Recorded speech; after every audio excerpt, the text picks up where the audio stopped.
All right, everybody. So, welcome back. Last session, you all did the long journey on foot from Camp Righteous to Camp Vengeance. The journey was not an easy one, encountering several dangers along the way, and witnessing the aftermath of a battle between frost giants, and who you all deduced was likely Artis Cimber and Dragonbait.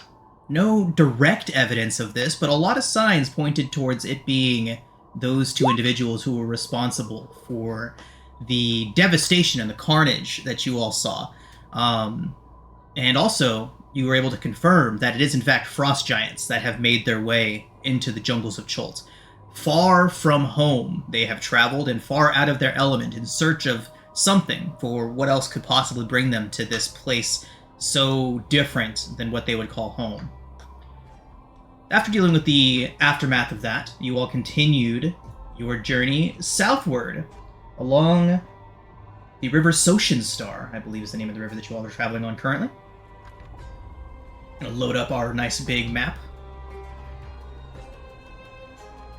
But yes, traveling southward along the River Star from Camp Righteous, you did eventually make your way to Camp Vengeance after braving a rather massive tropical monsoon that came rolling in out of nowhere and damn near drowned you all, and almost saw you lunch to a pair of hungry, enormous crocodiles.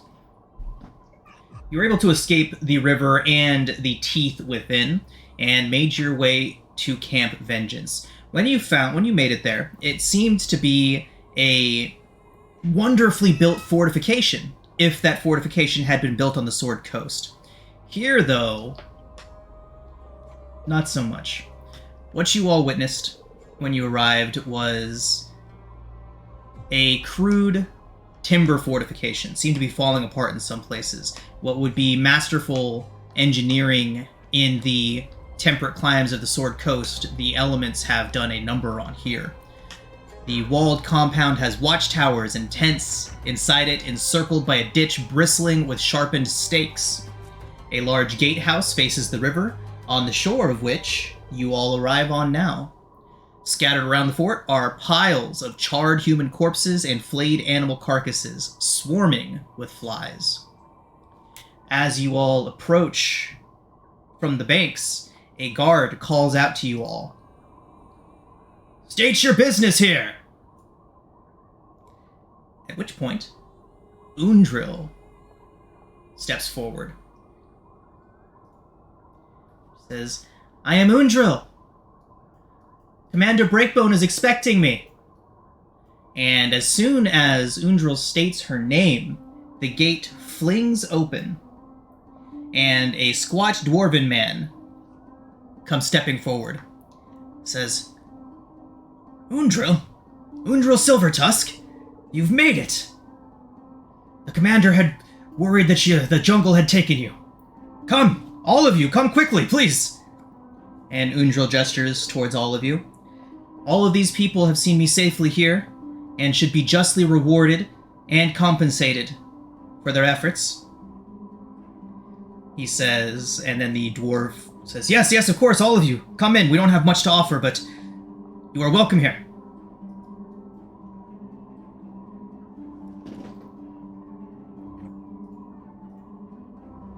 Okay, yeah, let's go.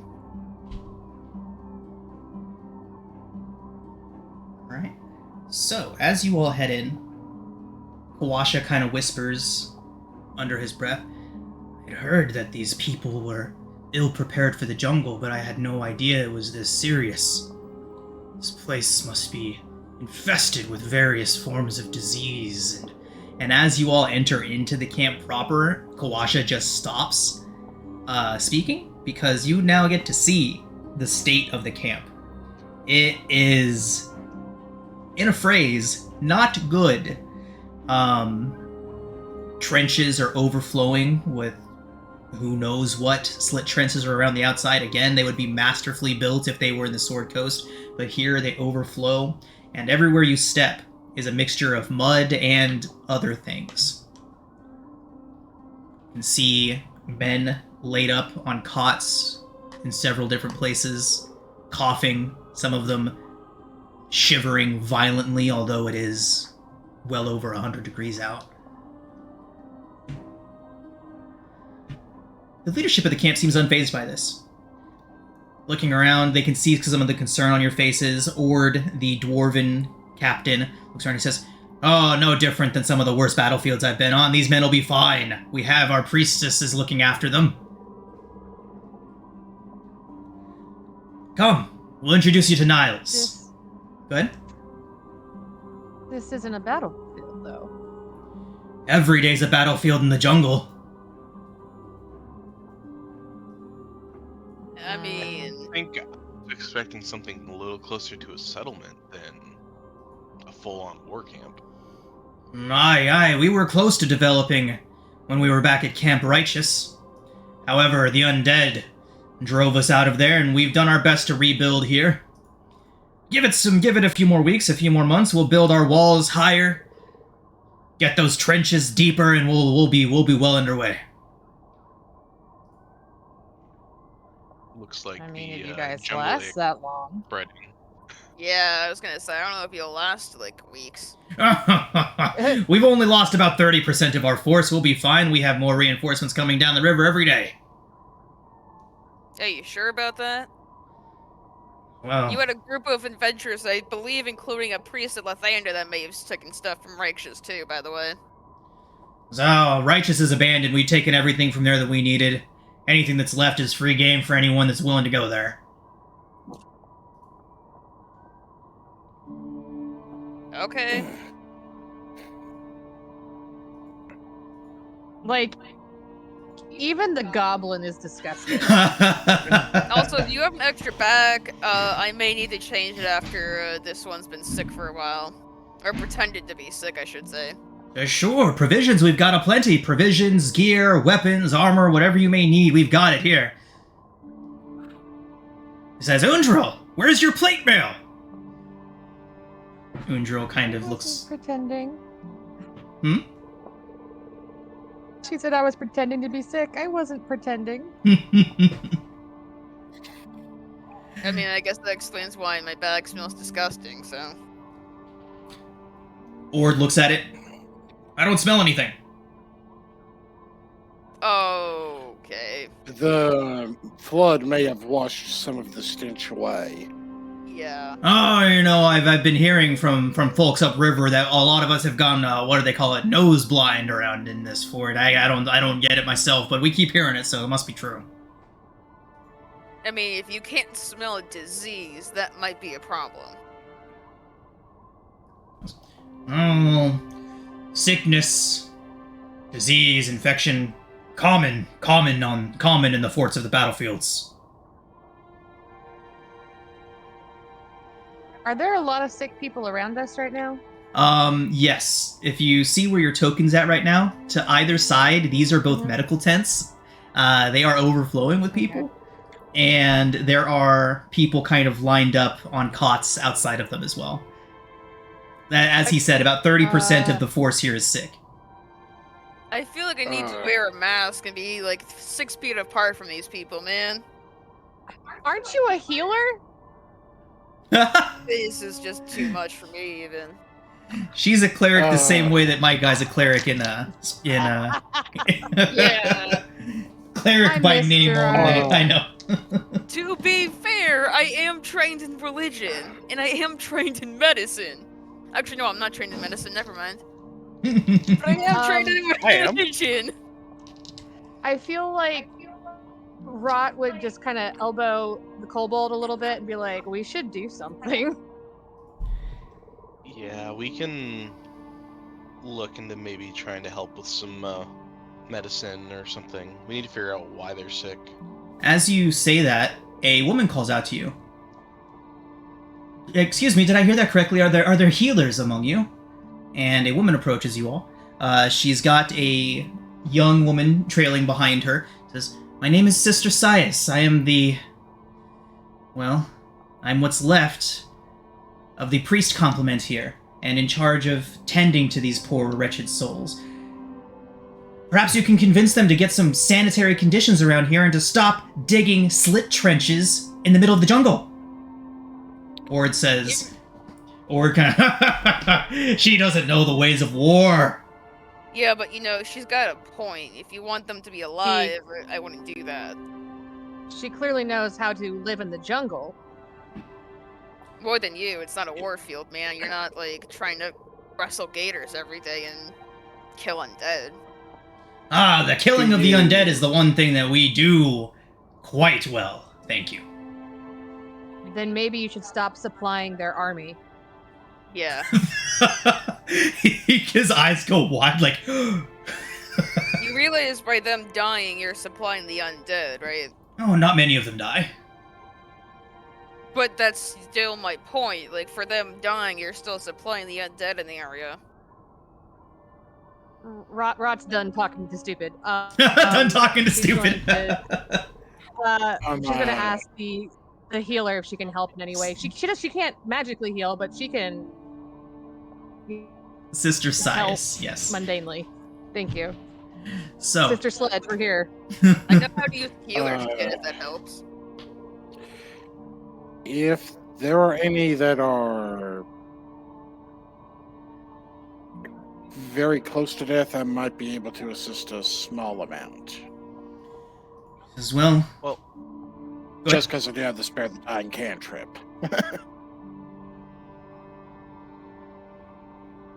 what's got them sick? Is it the bugs? The bugs, I've seen that a few times. the water, the air. There's been this strange blue mist that keeps creeping up towards the gates. Our scouts keep coming back afflicted by something, and it seems to be related. Seems to be some Have sort we of seen disease, blue as our mist? magics do reverse it. You've not seen this mist before. Okay, thank you. Mm-hmm. Could someone direct me to where the water supply in this camp is? So, as aye, we've got several wells around. The groundwater's quite easy to find here. That doesn't mean it's What are all- you using for filtration to remove any sort of contamination from it? Sister Sias has literally got her hand, her head, in her hand, rubbing her temple right now as you say that. Go ahead, Ord. Tell them. Ord says, well, the stones we put in the wells, same as we do back on the Sword Coast. Filtration enough there? You realize you're all gonna die. You realize you are not in the Sword Coast. Undril looks thoroughly embarrassed. My dear sir, I myself come from a much more of a arid and desert environment, and the methodologies for things such as agriculture, water supply, things of that nature, have to adapt to the environment. Because Well. each individual environment has its own perils and risk involved in it. Commander Breakbone is one of the greatest commanders of armies and one of the greatest slayers of the undead that the Sword Coast has ever seen. He leads this troop, and he says that this is good enough, so it's good enough. Yeah, that's not good enough. You need Did rain you catchers for your supply, not a bunch of wells like you would up Did north. you take no notes from I- Fort Nantaru? Port Nyanzaru. The natives there barely have buildings over 2 stories. What should they possibly know about fort building? Well, they're not all sick.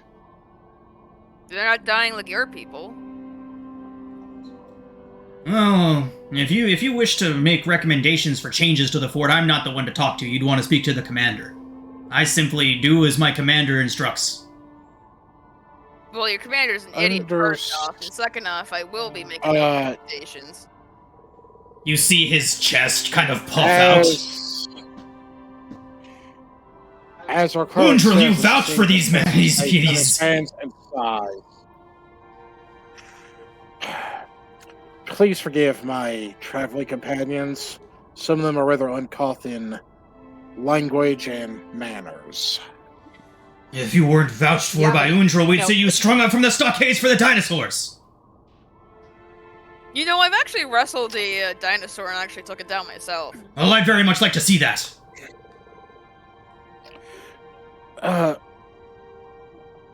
If you would permit me, if you do have any stored caches of food and water, I do have magical means to try to purify that if it would assist in the short term. At this I think point, I can probably help with trenches. Undra would step forward and say, there is much that we can do to help and get things in order around here. I'm sure Niles will listen to me. And as she says Niles, Ord says, Commander Breakbone! And Undril steps right up to him and looks down at him. I'm sorry, but I will be referring to my uncle however I prefer. She looks up. She looks up to the rest of you, says, there's a lot of work to be done here. Thank you very much for seeing me here safely and for your willingness to help after such rudeness from this man. And Ord kind of and stomps off. Says, perhaps we should speak to Niles first and then we can get about our work here.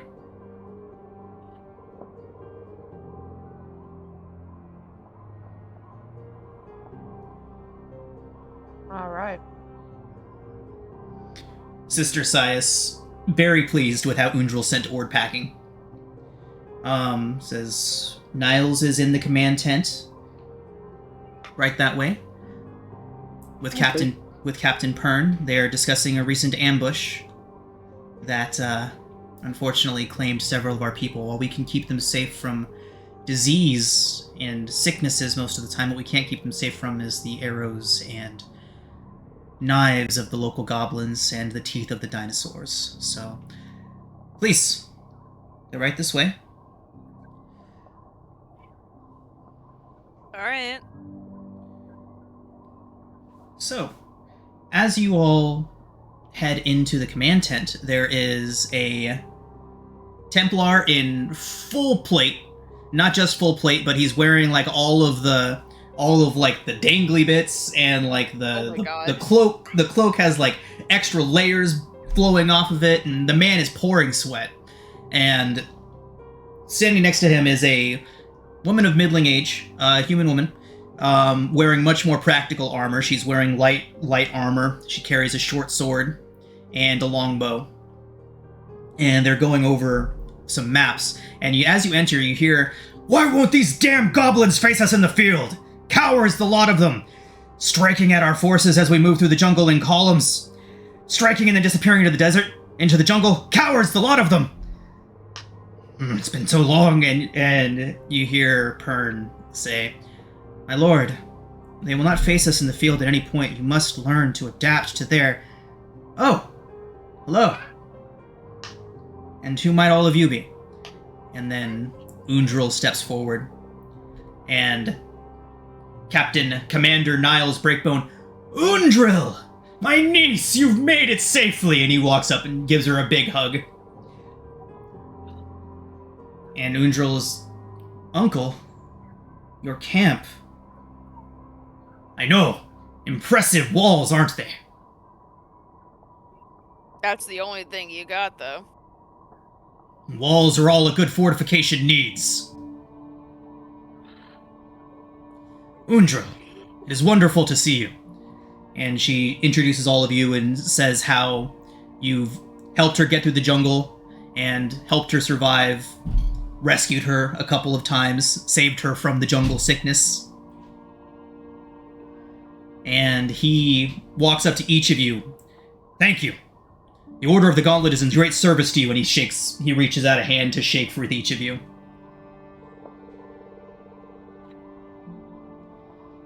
Now, go ahead. From what we have overheard traveling here, there's been a few problems apparently with the logistics of this camp. It is taking some time for things to come together. The engineers have not quite figured out how to make the slint trenches work. We just need to dig them deeper. And their complaints about impassable mud Just huck it over the walls, we'll be fine. I think you would be onto something, except for the fact that with the proliferation of various insects here, I don't know if that is the proper means to go about trying to dispose of excrement. Undril would step forward. This is literally a shit show. Undril would step forward and to say, Uncle, these people and their guides, Salida and Kawasha, are waiting outside. They didn't even want to go in. These people, with the aid of their guides, have learned much of the jungle and their ways. They are, as the rest of us here, from the Sword Coast and have learned much of how to survive in this place, especially for those like us who aren't accustomed to it. You would be wise to listen to them. And Pern gives Undril a nod, like a thank God you're here, maybe he'll listen to you type of thing. And yeah, Niles kind of he says, well, your counsel has always been wise, niece. Perhaps we'll see what they have to say around here. What improvements would you see to the magnificence of my fortifications?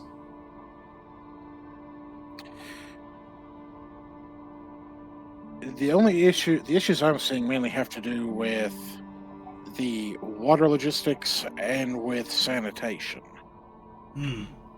As far as fortification, as far as military fortifications, it does seem to be superb. He kind of puffs up in pride. Thank you.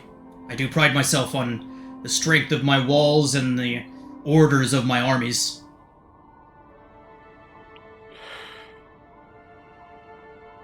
I do think that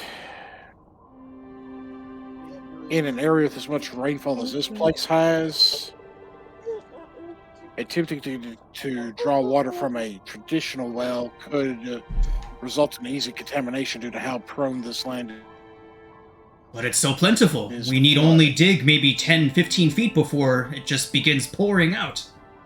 But, there's a lot of disease in the ground, which is why it's probably better to get, rain catchers and stuff to actually catch the water itself instead of trying to dig. Rain catchers? Those primitive devices they use in the jungles. Yes. Sweetie, you're in the jungle. Well, he looks around. His tent, by the way, looks like you just walked into, a tent that could have been on the fields of any Sword Coast battlefield.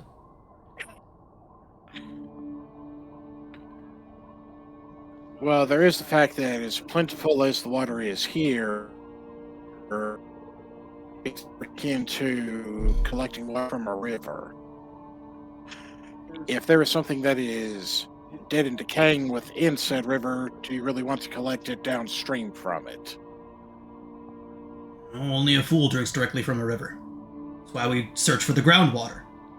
Yeah, but you realize digging into the ground is also river water that's seeping into the earth, right? So essentially you realize you're drinking, earth water and river water. I don't know. So basically what I'm trying to tell you is that, the water that's, in the ground and in the river is not much better. Why don't anyone that wants to try and convince him to make some changes around here, you can make a persuasion check at advantage. Asim. Okay.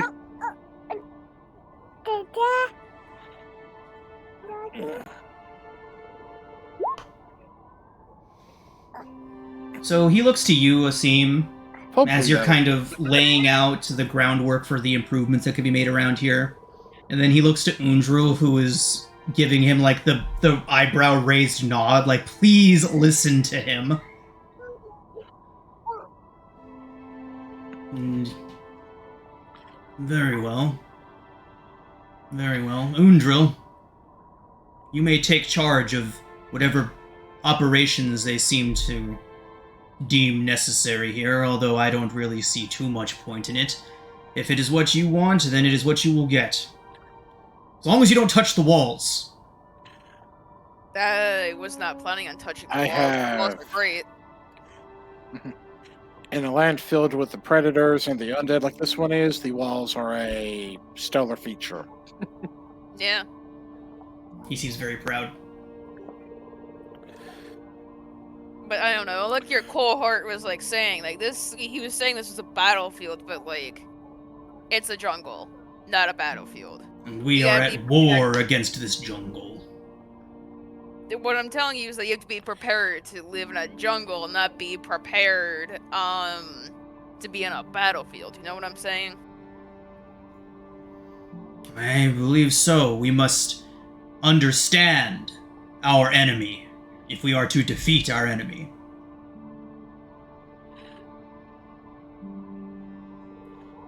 This man obviously sees the jungle as just this foe to defeat, and every foe he's come up against before breaks against strong walls and hard steel type of guy, you know?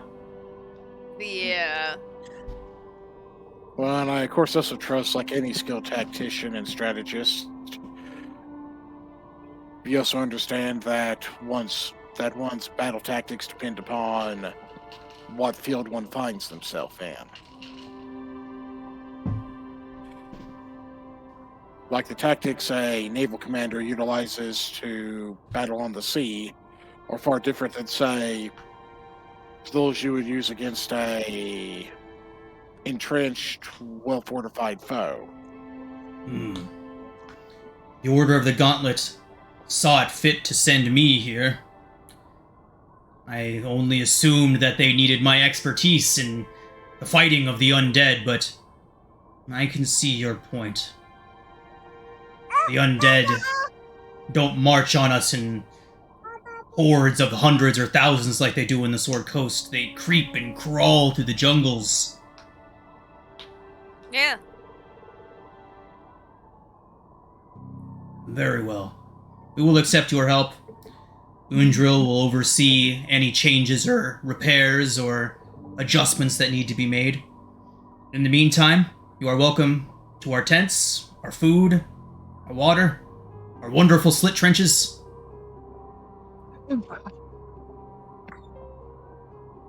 Oh, so you may want to tell your subordinate, I don't know who we were just talking to, I frankly don't remember his name, but like, you may want to tell him that this is not a battlefield as well. Like we were just explaining. But this is a battlefield. We are at war against this jungle. Oh, I I guess cannot we're gonna deal get- with these people. So I guess it can't go through your thick, brain that clearly it's not a battlefield, but whatever. Thank you. My skull is in fact quite thick. Once I took an ogre's club directly to my head and did not fall unconscious. Oh, I see. TBI. That is simultaneously impressive and horrifying all at once. Thank you. Ord! Traumatic brain injury. The dwarf pops in. Yes, sir! You are to listen to Undril and our new guests in any adjustments or changes that need to be done around the forts. Yes, sir! Ord stands at attention, right next to the four of you. Oh wait, I just realized. Wait, where's my? Kawasha and Salida are outside. They did not want to come in. Where's Banff? Is he a Banff is monkey hanging man? out with them. He's got the jungle ick again. Oh no! Oh no, he's always so quiet. I didn't even realize he wasn't here. Yeah. Yeah, Cartman couldn't make it today. Cartman, come back. He's celebrating Father's Day. Oh, that's nice. Alrighty. So what do y'all want to do? You have Ord to order around, and you have free reign of the camp. Oh, I am not steering near Ord at all. I am gonna go help. He is literally following you all around. Oh no, I'm separating from the group, but I'm just Okay. helping the sister use whatever healing kits they have on hand and helping them. Awesome. Ord would be following Undril. He now sees her as his commanding officer, as Commander Breakbone has just said that he has to do whatever she says.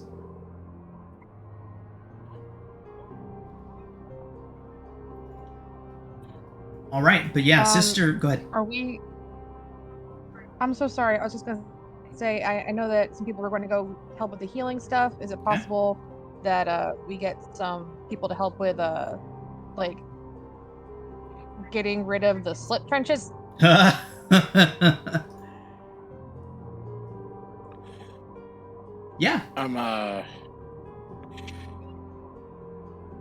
The first thing a scene would like to do on any like stored water, he would just ritually casting purify food and drink upon it. Okay. So Sister Sias and the others have been doing that. Any water that they can get into barrels and store, they've been doing that. It's just they've had a really hard time getting the soldiers to just stop drinking directly from the wells. Yeah.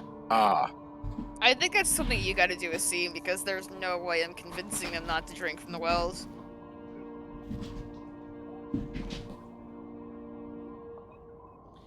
But yeah. Unless we could get like the guides as well to make like persuasion checks with seeing about like creating like the rain catchers for the camp and like spreading them across the walls. Well, and maybe like doing that. Since you all got Undril here safely, which you all did surprisingly well, it was very unlikely that she survived the jungle to here. But the fact that you all got her here makes those inroads very easy for you. You've essentially been given free reign, or Undril has been given free reign to make whatever changes that she wants to around here. So there won't be any checks necessary, anything that you want to do to the fort. As long as you can convince Undril it's a good idea, then she will make the orders, and the soldiers will carry out those orders. She is the niece to the commander, and as such is now seen as second in command of the fort. Oh god, I love nepotism. Yep. Nepotism at its finest! Mm-hmm. But yeah, Okay, if Sister so Silas is gonna go purify there- food and drink with Asim, I'm gonna take over the Oh, God, duties baby. of taking a healer's kit and sort of healing as many people as I can. Okay. Okay. So let's go ahead. So let's go ahead and get medicine checks from anyone that's doing that. Anyone that wants to use spells to do healing, go ahead and burn your spell slots, or spells for any sort of repairs or other adjustments around the camp. Obviously, these kind of things don't happen overnight. So how long do you want to spend working today on this? In this 24-hour span. We'll say it was late morning when you arrived at camp. Well, here's a question. How likely are the various soldiers to stop drinking from the well just because Undril tells them not to? Not likely. Are we gonna go crush Okay. the well? Asim is going to wait until... No, he has a better idea. Gonna go shit in the well? Oh no, this is going to even be That's a even better. Mobstrat thing.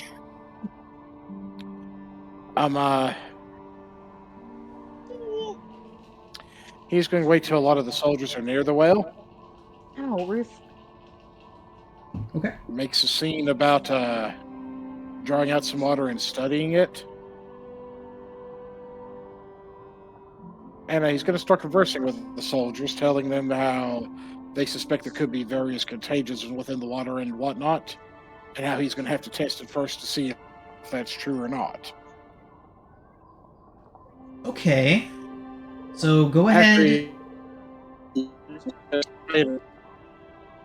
So you're breaking up. Asim, we lost you. You were breaking up for the last part. Do you need to do anything? Yeah, make a persuasion check to see how many of the soldiers you can gather around.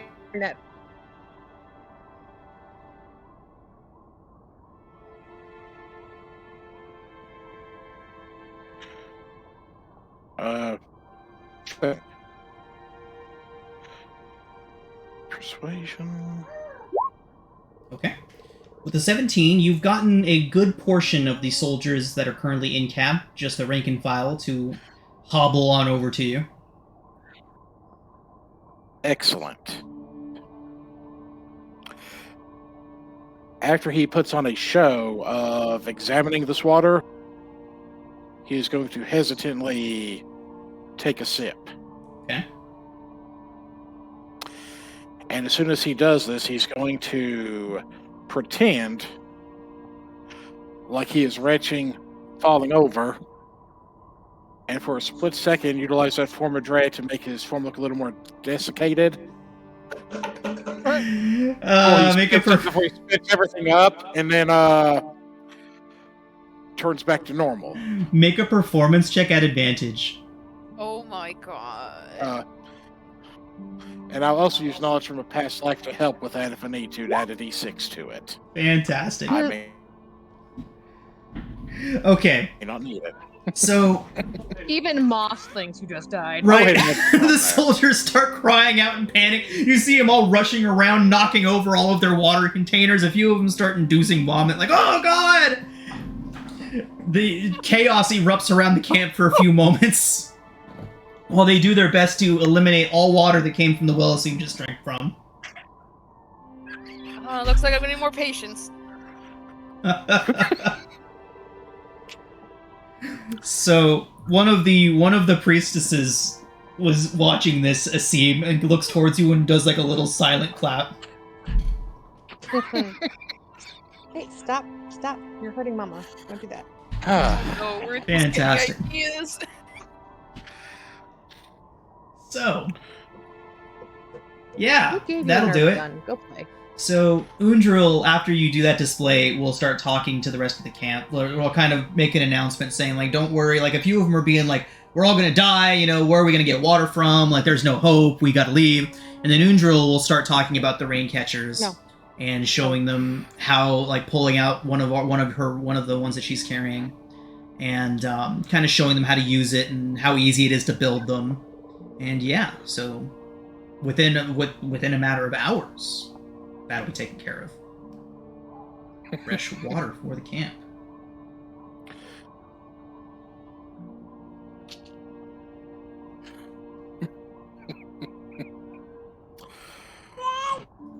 Okay, so medicine checks for anyone that's going around and trying to help with the sick. Do I I'll get do that. advantage since I have a healer's kit on me or no? Sure, yeah, that's fine. Okay. I didn't even need it anyway. Nice. So Nice. awesome, Salazar. Okay, so Salazar, you're able to help out a couple of them. One of the guys that's shivering violently, you're able to get his fever down a bit. Able to recognize that this is definitely an insect-borne ailment. And can you make a intelligence check for me, Salazar? Oh Sure. no. So you're able to heal him, but I want to see... Okay. You have no idea where he could have got this from, but you're definitely able to calm the symptoms down and help him get over it a bit. At least it's not a 0. God. Vera. As you are helping a guy, he's got a violent cough and his throat's kind of swollen up. You're having a hard time figuring out exactly what it was until something strikes on you, and you get a long pair of tweezers from one of the nearby medical tents. Put it down his throat, and come back with a nice fat leech.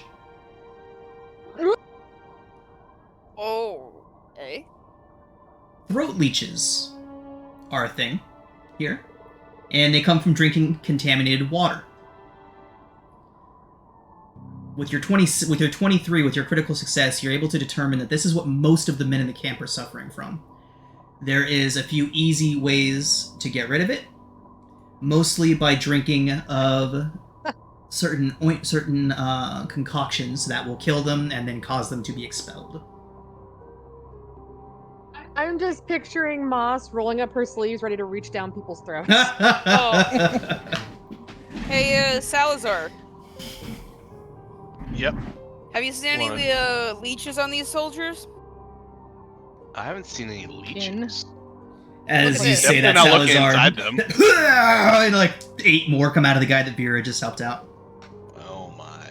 Oh my. I think that's what's making them sick. Could I maybe spend the afternoon looking for some herbs with weed to make some whatever kind of tea would help with that, or Absolutely. ointment, or So Kawasha and Salida have wandered into the camp at this point, and now that they've seen that the attitude has changed, we'll say Undra went out and let them know, like, hey, they'll be receptive to what you have to talk to them about, that she'll make sure of it and all that good stuff. But Kawasha and Salida say that the medicine needed to fix this is literally all around. You can probably find it within 10 to 15 feet of the camp walls. well, okay. Let's get brewing. Alright, They're I want to lucky. keep shoving my hand down these people's throats while you're brewing that tea. I had worms once. It was awful. You're telling me this now as I'm putting my hand down people's throats and pulling leeches out? Never had leeches. Even I'm not that. Had leeches. Oh, good stuff. All right. So, again, do you all just intend to spend the afternoon doing this, or do you want to spend a few days getting the camp in order? What's the plan? I mean, they probably need days. We need to at least spend the day, since like just teaching them how to do these things. Yeah. Because once they know, that's going to help them immensely. Yeah. Mas Rajas is in front of a line of them just saying, "Don't shit where you sleep." Also, don't shit near One the of the well. soldiers just is like, he's like standing up and pulling his pants up next to his tent. Ah, That's something we need to tell Undril, is to make a dedicated waste area just so that we're not getting people infected. All right. you're all disgusting, and I used to hang out in a sewer. Not to mention that you jumped into a sewer and also decided to wrestle a dinosaur within such. Hey, that was a water sewer, not a shit sewer. She is an urban goblin. Urban she used goblin. to live in a shit sewer.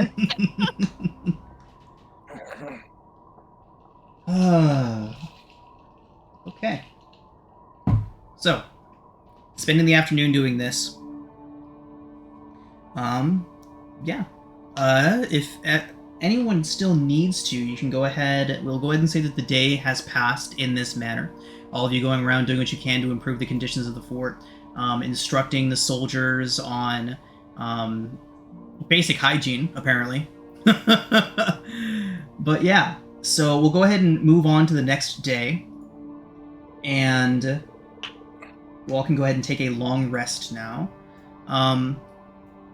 I was going to have you all make Constitution saving throws for taking a long rest here, but I think the first night only. So everybody go ahead and make a con save. You may do so at advantage, since you are fully aware of the terrible conditions of the fort and are actively working to improve them. So con saves at advantage. Wow. It's DC 10, I was gonna say. Oh my.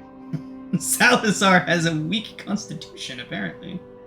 He's just a little guy. He's just a little guy. Okay. That's Okay. it. Moss is putting you in the baby Bjorn. She's just going to carry you around. Salazar, I do need you to make another Constitution saving throw.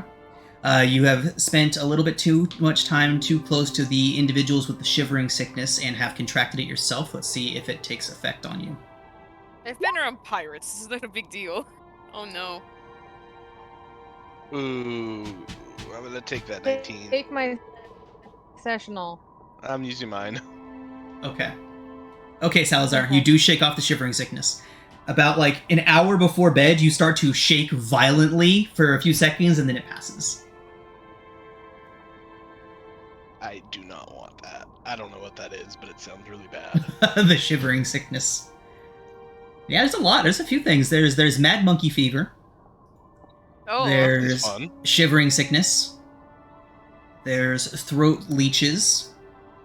There is the jungle rot, which you don't want that. Yeah, a few others that are just That's what they call me back. just wonderful. That's what they call me back at Waterdeep. Run! Okay. So, the following morning, Captain Pern, the woman who was speaking with Breakbone when you all arrived, is arriving through one of the gates with a rather large hadrosaur, dragging it through. You can tell that she was out hunting in the early mornings with a group of about 8 other soldiers, 3 of them, 4 of them, half of them being Cholton natives. She arrives and she says, "Thank you all for your assistance. These are excellent changes that you all are making here. The fort drastically needed them. It was only wish that it would have been easier than having his actual niece show up here to get him to listen to reason. But nonetheless, I am thankful for you being here. What brings you to this portion of the jungle? I'm sure it wasn't only to drop off Undril."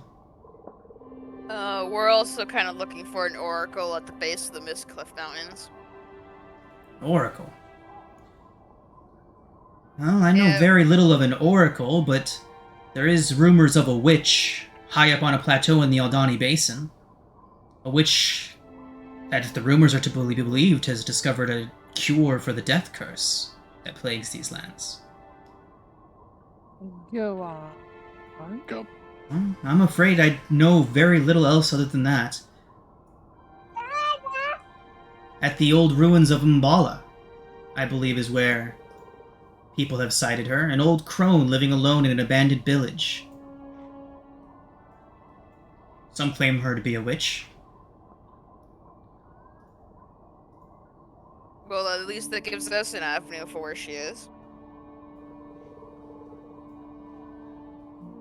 So, as she says that, Kawasha would kind of approach and say, "I do not recommend travel to Umbala. Rumors of a witch being there are true, at least as far as I've heard as well. But our oracle, secretive, hidden. She wouldn't allow, no offense to you, madam, but the likes of the individuals at this fort to know of her location freely." Pern nods. She says, "No offense taken. Simply relaying what I've heard. Is there anything else you search for here? I'd be more than happy to share any information me and my people have come up with in our own journeys into the jungles."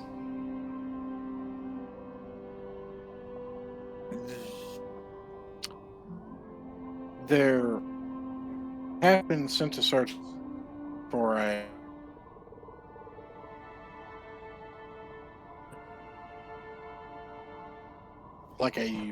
animated armor that someone jungle. Pern nods.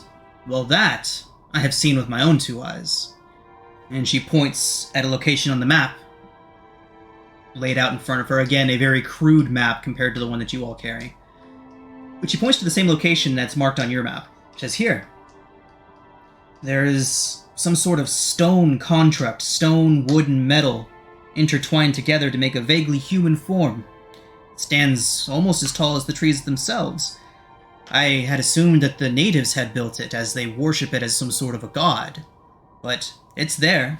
I've seen it."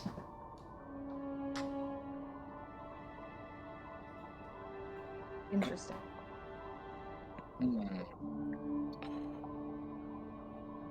What sort of natives were around it? Like, Oddly enough, they seem to have formed Goblins, some sort of human. a alliance in their worship of this construct, as you call it. Grung, goblins, and a few others have all gathered together in the worship. They've formed a sort of neutral ground around it, normally at war with one another. There is almost a full square mile of space surrounding this thing that they all gather to worship at. Curious.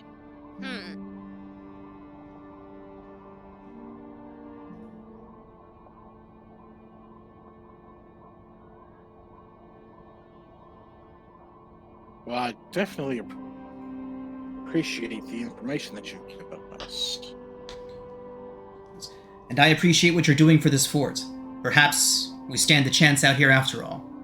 I've been trying to convince Niles to accept the help of the natives here, but he's been reluctant. But at least they're still willing to work with me. Yeah. If you require assistance, my scouts would be happy to lead you directly to the side of the construct. Yeah.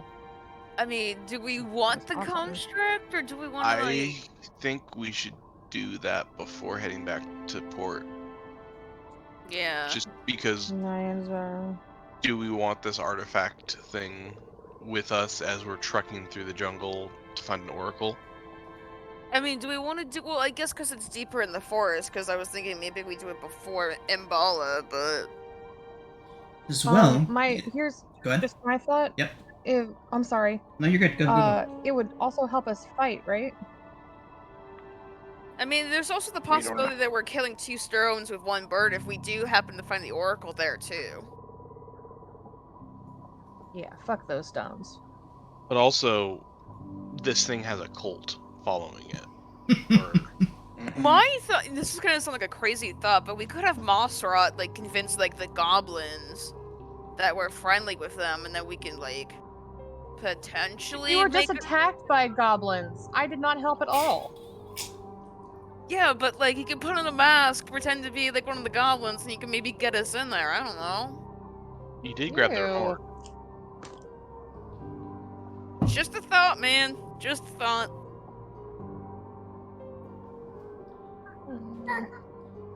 Well, they are Try. worshipping a statue. Something tells me they won't be hard to convince. Yeah. Says, one last thing. If you are searching for locations, an oracle, as you say, Mbala is located at the top of one of the highest points in all of Cholt. The vantage point that you would gain from the plateau would be, well, unrivaled. Asim is also tempted on the Mbala part just because, since he did gain that proficiency with cartographer's tools, maybe to help illuminate a more of our map. Yeah.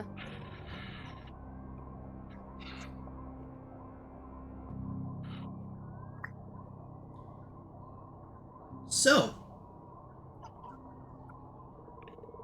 you all have a few So, different potential locations to travel to. I don't know where I was going with that. I did this so like I had something to say. I had nothing to say. Sorry. yes, I mean, obviously the two closest would be the Mbala location or the location where Vorn is located at. Yeah. I mean, because we know, I almost feel like Vorn is like a trap for some reason. Like, I feel like, I think we're just better off not going there because we have like a clear idea of where to go in the first place. Well, so... we made an we agreement. have to at some point. Oh, do we? Oh, yeah, I Yes. forgot. Yeah, Vorn was the deal to get Wakonga's help. Yeah. Yes. He's bankrolling y'all And he is, under the agreement that he you go is to someone war. who we want. Yes. He is someone we want to stay in the good graces of, since he is the merchant prince in charge of magical items and artifacts of this region. Yeah, that's true. That I was a just while think- ago. Yeah, I forgot It about was quite that. a while ago. I I- think we made that arrangement before you joined the party. Oh, Maybe. yeah. It was before, because you joined right before Shilku Bay. Yeah. Yeah, that was before. That makes sense you wouldn't remember that. I just think we should do Vorn on our way back. Yeah. Okey-dokey. Like, if we have to drag a construct of some sort through the jungle, that seems like the last thing you want to pick up. So in So. Mbala first, then we come back and approach Vorn. Mbala, the Oracle, come back to camp to recoup, then And then Vorn. Vorn. and then go back up. Okay. Okay. And we go to So we Mbala have to get a- information on the Oracle. Find Yeah. the Oracle. Mm-hmm. Seems like a solid plan. It's gonna be a little weird with us, hauling a construct around the entirety of Chult, but I'm with it. This is why we pick him up last. He's been there for a long time. He's not going anywhere. Yeah. He's well protected. I'm secretly hoping that we run into, what was his name, Artemis and Dragonbait again. Artis Simber, yeah. Big, He out here. big fan. Big fan. He did take out a whole freaking patrol of frost giants, so. Oh, this is what I just remembered because I wrote it down. Is there any way I could go to like a blacksmith or like a like the armor supplies and maybe downgrade to like a chain shirt potentially? That is something that they have in abundance here, is weapons, armor, smiths, all that kind of stuff. Okay. I was gonna see if I can downgrade my chainmail into like a chain shirt with one of the blacksmiths and maybe pay him to like unlink a lot of my chains just so that I'm not like dying of heat down here. Don't even gotta pay him. Alright, cool. Yeah, you all getting Undra Hill safely has opened a lot of doors for you here. We can discuss later what would have happened if you tried to come here without her. Oh god. Would it be possible for me to replace my bedroll? Yeah. Again, any sort of basic supplies you all need, you can get here without any charge. Replacing bedrolls, packs, any sort of basic supplies. We'll say anything that you can get in the PHB for less than 10 GP, 10 GP or less. You can get here without charge, within reason, of course. Like, don't ask for like 100 bedrolls or something, but... Yeah. I was thinking of getting... I think Vance needed a new bedroll and tent, so I think he would get that. Yep. Yeah, I want to get like a small, lightweight tent. Yeah, we will say anything less than 10 GP that is in the adventuring gear section, you can have without charge, again, within reason. Okay. Where does a bag of holding fall on that? Into the magical item spectrum, which they are drastically lacking here. Fair enough. Yeah. Magic items are very difficult to come by in Chult in general. Now, would it be possible for me to fashion together some sort of lightweight tent, a little smaller, that's not 20 pounds? Huh? You mean you don't need a full person-sized tent? I don't need a full two-person tent for my little... No. I think I've been carrying around a 4-person tent, and I'm tiny, so I think the plan was I shared, but if y'all been sleeping by yourself, that's fine. What I really Well, I want is also- like a covering and a hammock. Yeah, that's fine. They Well, can set you up with that. Can I call that like half the weight of normal? Yes, you can. I forget how much the weight matters to Salazar. Yeah. Yes, you can cut the weight in half for your bedroll. I mean, for your tent. So it can no longer tip you over. Poor guy. How many rations do they have, by the way? Rations, they are not doing too hot on.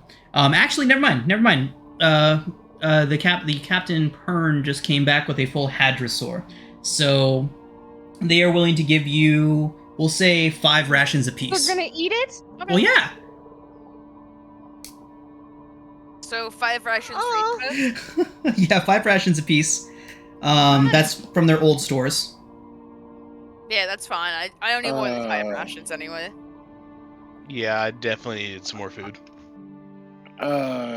Does anyone need the 5 that they gave me? Oh, right. I still have, well, with that 5, I still have 28 rations. I stocked the fuck up. Oh, I'm only at 7. I don't have to eat. I mean, I'll take Right. yours. Okay. I have 16, so I should be good I for still now. have pocket bacon in my inventory. I can't imagine it. It looks nice. I can't but I imagine it have looks 5 nice. 5 pocket bacon. 5 pocket bacon. Oh, this gift is perfect. Bacon.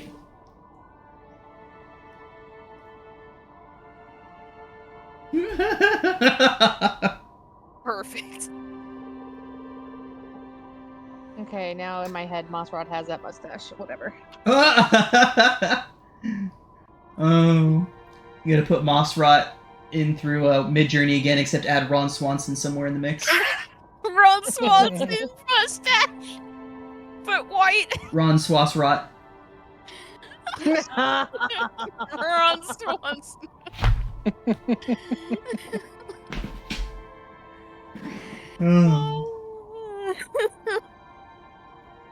This game's So we fun. can't have nice things.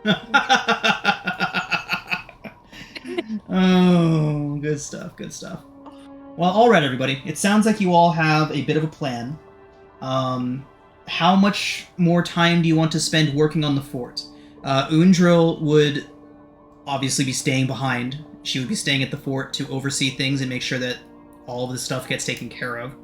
How much more time do you all want to spend directly involved in that? I think at I most guess as long as a day, they're that's what we trending got. up, then they can Yeah, handle like their a shit as long as day they're. or two, just to make sure they understand what they need to be doing. Yeah. We're not here to save them, but we can teach them how to not die. Yeah. Alright. Yeah, and Undril has already learned a lot from you guys, and from the guides, and just the general travel through the jungle. So she's definitely far more prepared to deal with all of this than a Breakbone for sure. But yeah. Alright. So, we will go ahead and advance another day. Okay, we'll go ahead and advance another day forward. And we will call it the morning of the next day. And we'll go ahead and take our break. When we come back, you all can set off into the jungle towards the plateau of Mbala.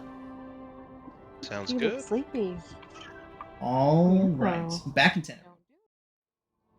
All right, everybody. We are back. So, you all have done quite the good deed here at Camp Vengeance, working with the leadership and with Undril to get things into order and do your best to make sure these people don't just, like, die of negligence and stupidity here at Camp Vengeance. Their leadership attempting to apply their military tactics and knowledge from the Sword Coast to this extremely different environment didn't seem to be going too well for them, but you all have definitely gone through a lot of trouble and put a lot of effort into making sure that they do better.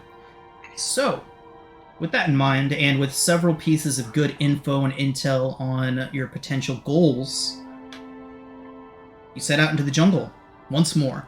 It is early morning, and I just need a direction. You do still have Salida and Kawasha with you. Undril is staying behind at Camp Vengeance in order to kind of get things in order there and make sure things don't kind of backslide without you being there. So yeah. We're about to begin trekking into the unknown portions of this jungle. Luckily, your guides will prevent you from getting lost, but you do still have uncharted territory to enter into. Yep. So I remember you all mentioning wanting to head towards Mbala. Yes. Okay. Which direction would you like to go? Go ahead and ping on the map which hex you'd like to enter into first. Although dying of stupidity and negligence sounds like something that would happen to me.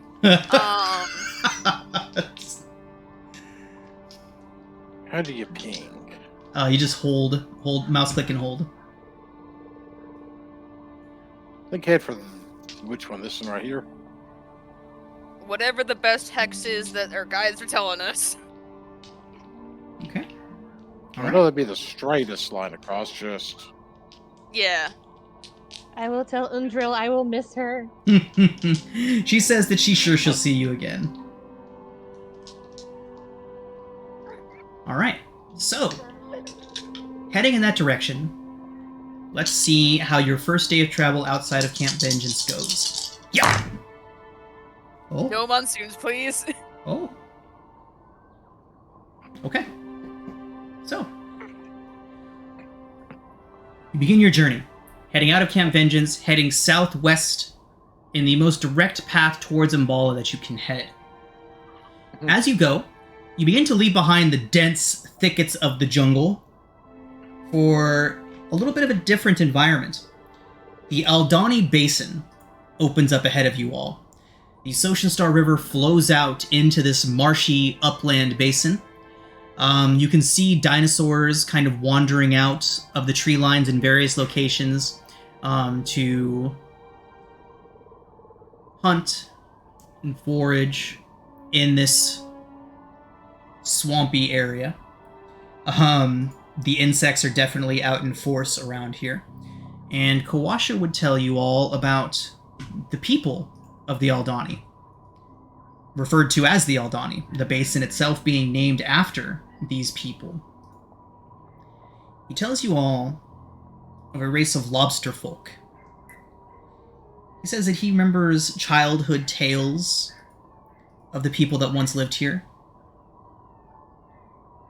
Eerie lobster folk that betrayed and angered some of the more, how do we say, some of the more spiteful gods of Chult, and cursed them to live as half men, half crustacean. He's never seen one. He's not even sure if they really exist. But there's been enough legends and tales about these Aldani that thinks it's likely to be true, and so if you see any eye stalks popping up and out of the water, to let him know.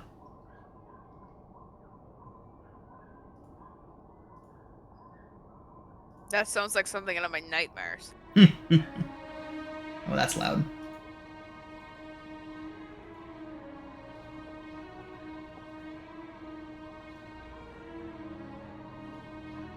Okay.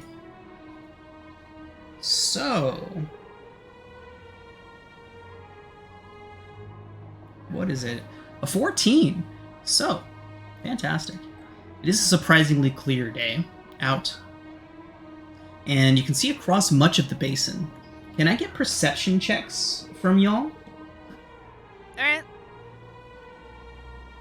With pleasure.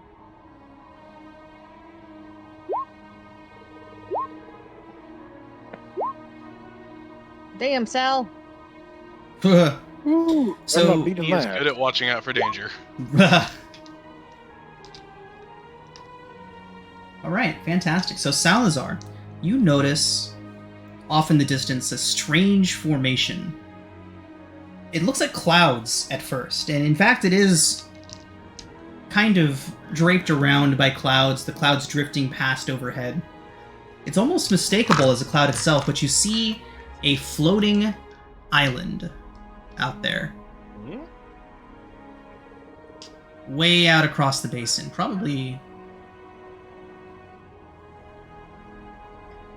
around this area if you're trying to put a pin on it. With the 26 you can get a pretty general idea. But it's all the way across the basin. It's like it's got that like hazy look to it that things get when they're up in the sky but really, really far away. So it's hard to make out exactly how far away it is. But there's definitely some sort of large landmass floating out there. I will definitely point that out to everybody. As you bring that to everyone's attention, Salita would say that that is the heart of Ubtao. Nobody really goes there. It's considered a cursed place. But she has heard rumors recently of people there. Again, like most things here in Chult, they are only rumors. But strange, pale men and women wearing red flowing robes. What? Wait, what? Did we just find like an air nomad temple? What is going Didn't on? we just find red versus that is my better question. Whoa. Did I spell that right? I feel like I didn't. What? I don't see anything. Oh, you can't see my drawing on the map? Oh, the circle? Yeah. You know what? Let the Why text. don't I go ahead and just do this? Oh god, it disappeared. Stand by. What thing is happening? What's happening? Oh no. I forgot when I pulled things off of the GM layer and put them. Ah. Ah! Nothing's happening, and it's got me worried. No. When I pull things off of the GM layer and put them on the map layer, they go behind everything else, including all these little tokens that are covering the map. So. No, damn it. Come on. Okay, I've got to put it onto the token layer, apparently. Stand by, please. Chaos is happening. Ha! I did it. Ubtao, not Oog. Oh, Ubtao. Oh. I thought it had a G in it. Let me see if I can Got it. grab the X. X. I did it! Hooray!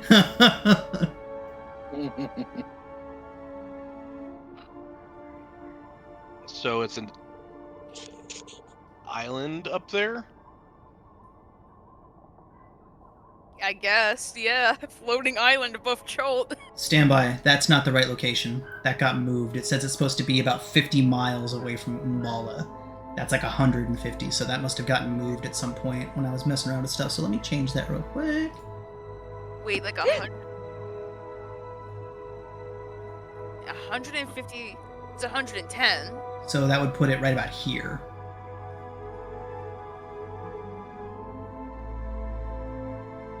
Okay.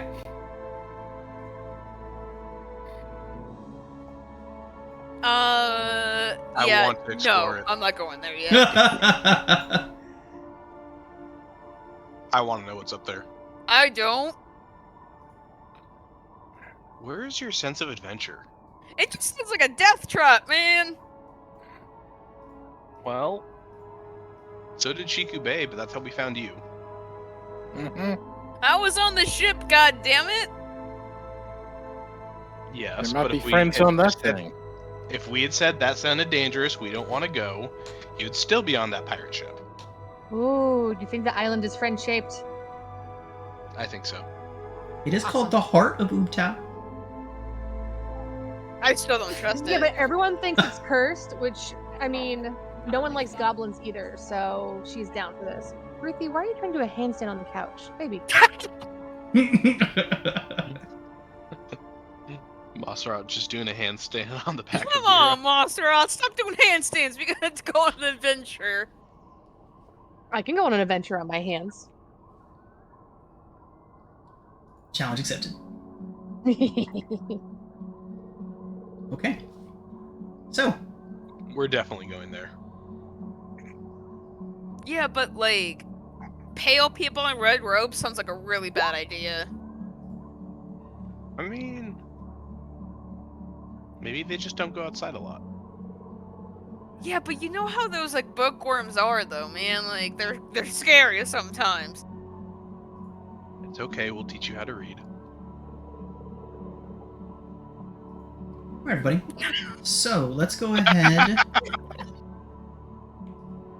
What's sad is that like I actually have written down in my notes just in case Vera might not know how to read. Oh, God.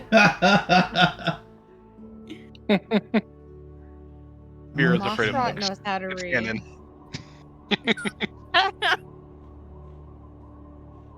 Did that just go from daytime to nighttime? It did. That is so cool. I like my little animated things. Nothing good happens at night. Thank you, patrons. You're the ones that allow me to Those are subscribe The to best other. things happen at night. My patrons are what allow me to subscribe to other patrons, to other Patreons, to get cool stuff like this. It is really Hey. Justice Debrilla is the. Oh no, I'm sorry. Justice Debrilla is the enhancement suite that I use for VTT. This is James, just James RPG art. If anyone wants to check out some really magnificent D&D art, like literally design, like he picks adventures and then he'll spend a month or two just painting these. Wow. I know. And then he puts them on his Patreon. So if you're a patron of James RPG Art, you get all of his work that he's done before and anything new he releases. It is amazing. He's wonderful. Cannot recommend him enough. It's only $5 a month for his Patreon, and you get just hundreds and hundreds of animated and still images. Although my animated images don't seem to be working lately, which kind of sucks, but I can't quite figure out why they're not working. Like, they play once and then they stop looping. It's kind of weird. Get in the comments and help us out with these animations. all 81 of our subscribers.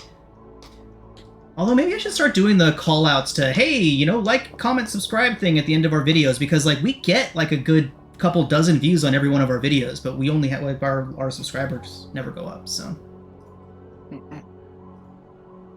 Maybe that's a thing I should start doing. Like, I never really took the YouTube part of this thing. Like, I don't want to say I don't take it seriously, but I never really did it as a part of a thing that I was trying to grow. But, I mean, there's a few things that I could do that just would literally take no effort at all to start doing. Like those call to action things. Yeah. Alright. So, the evening approaches. You all have made it quite a good distance. Good 10, 11 miles into the jungle. Still not into any unexplored territory, but the day has passed uneventfully. And into the night. Who's on watch? 3 watches. I can take one.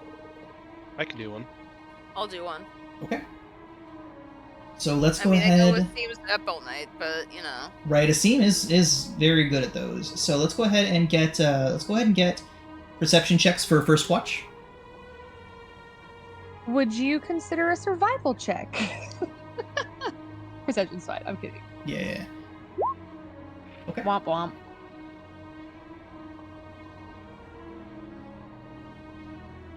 Oh, I forgot. Okay. Second watch perception check.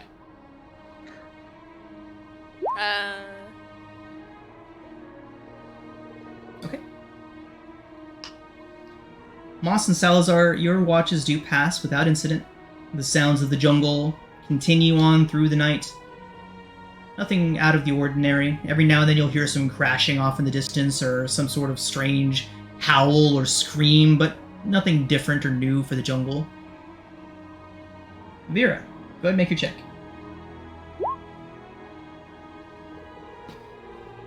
Vera, you begin to hear something crashing through the jungle, except this time, it gets closer. A strange, animalistic scream, and more crashing. The brush rustling as if something is running in your direction. Several things running in your direction. What do you do?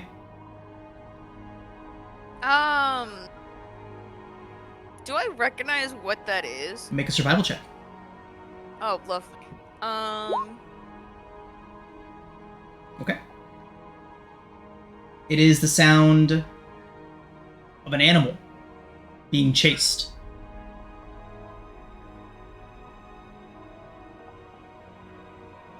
I'm just gonna get my warhammer ready just in case it comes pummeling for me. Okay. A few moments later, a wild boar comes crashing out of the woods, out of the jungle, into the clearing that you all are in camp. It looks panicked, terrified. It looks around a few times and races across the camp, jumps over your fire, and disappears on the other side of the jungle, on the other side of the clearing.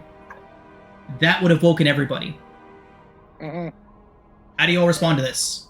You have 6 seconds. Not in real life, but like your characters have 6 seconds. Something was chasing that. Get ready. Rage. Asim scrambles to his feet and, not knowing what the hell's going on. Okay. 3 Deinonychus then burst out. Go ahead. Oh, I was just gonna say, just use control flames to make the fire a little brighter. Okay. Give us better visibility. 3 Deinonychi burst from the jungle where the boar was. They look around, squawk at you all a few times. What do y'all do? I want one. Squawk back. Not attack.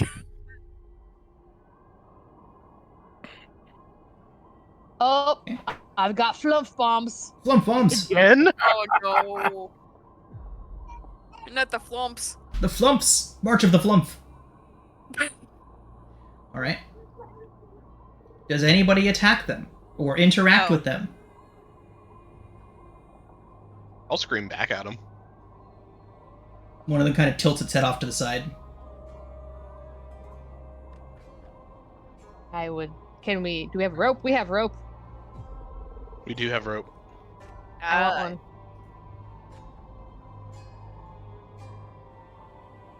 What do you do? Can I distract it with a flump bomb? Like, not put it close enough to hurt any of them, but maybe draw their attention and try to lasso one. Okay. I feel like Sean is just like has his head in his hands, like, oh no. No, I'm squinting and nodding at my screen. All right. So, let's go ahead and do this real quick. I'm the one that's like, oh no. Vera, Salazar, Seam, Moss, and Salida.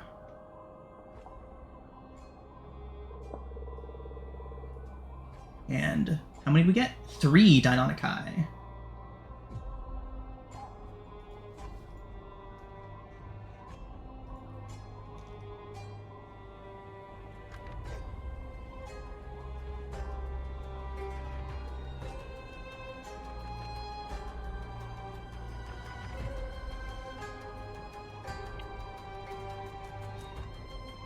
Okay.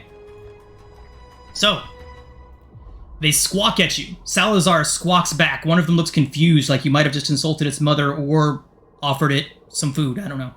Or offered it, like, to read it a book. Yeah. Something weird in its language that it did not expect from you. So. Good job, buddy. You just have to be bigger than them. Wait, these are Deinonychus are rideable, right? They are, especially for those of your size. So, Moss gets a rope out and approaches the Deinonychai. They look past you all to where the boar disappeared to, and then back towards you, and they squawk again. Are you gonna go for this? I'm doing it. You want some help? Yes. Roll I initiative. want to offer it some. Okay. Pocket bacon? Let's give it pocket bacon. Ruthie, please stop hitting me with Twizzlers. Oh, I didn't bring the spell I wanted to bring. Oh man. It's okay, I have a better one. Please stop poking me with tweezers, though. Twizzlers, the candy. Twizzlers. Twizzler, yeah, she's got candy and she's making me her bitch.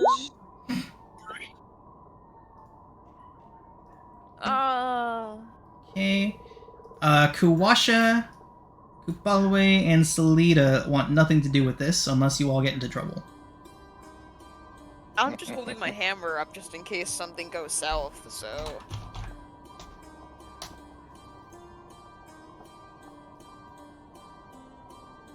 Okay. Okay, they got low on initiative. Okay. Sal, did you roll initiative? Oh, I'm sorry. I was looking at spells trying to help. You're good. Okay. Moss, first up in initiative, fittingly. What do you do? I would like to set my flump off behind them to distract them while I run in and try to lasso one. Okay. And setting your flump up as a bonus action? It's just automatic for every Oh, turn I nice. have a raid. Okay, so it pops. They screech instead of squawking and look like they're about to bolt. In this direction. The direction away from the flump bomb and towards the boar. I'm going to try and catch this one. I need a... Let's call it a ranged attack roll. You will not be at disadvantage.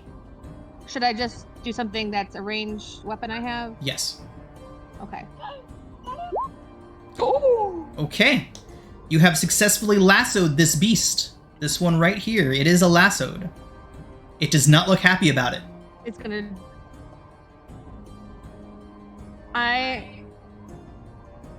Is offering it pocket bacon an action?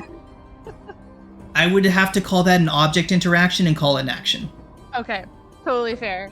I am, well, everything I wanted to do is an action. So, I was gonna say, I want to secure the rope somehow, but, like, if there's trees, that would be an action, right? Yep. Like, tying it off? Yep. Okay, so then I am just going to be like, don't let it drive me into the jungle! And that's my... I will let you have a bonus action to make an animal handling check if you would like. Oh, I would love that. Thank you. I am as animal handily as Sal is. 16! Okay. It does not attack you outright. I'm trying to make nice noises at it, like, pretty dinosaur. Who's a good dinosaur? It squawked, right? Caw! Alright, that is my turn. Thank All you, right. guys. Vera, what are you doing? I'm going to... I think the best thing I can do is kind of just, like, step up, like, over here, maybe, and kind of persuade the other two to not attack us, maybe? Okay. Make an intimidation check. So you're getting up behind Mossrot. The other two dinosaurs have definitely taken notice of what Mossrot is up to and are kind of heads lowered, approaching towards Mossrot. Okay, they do not seem deterred. Alright, never mind. I would not know this. I'm just gonna stand there hoping it worked, and I'm gonna end my turn. Alright. Asim.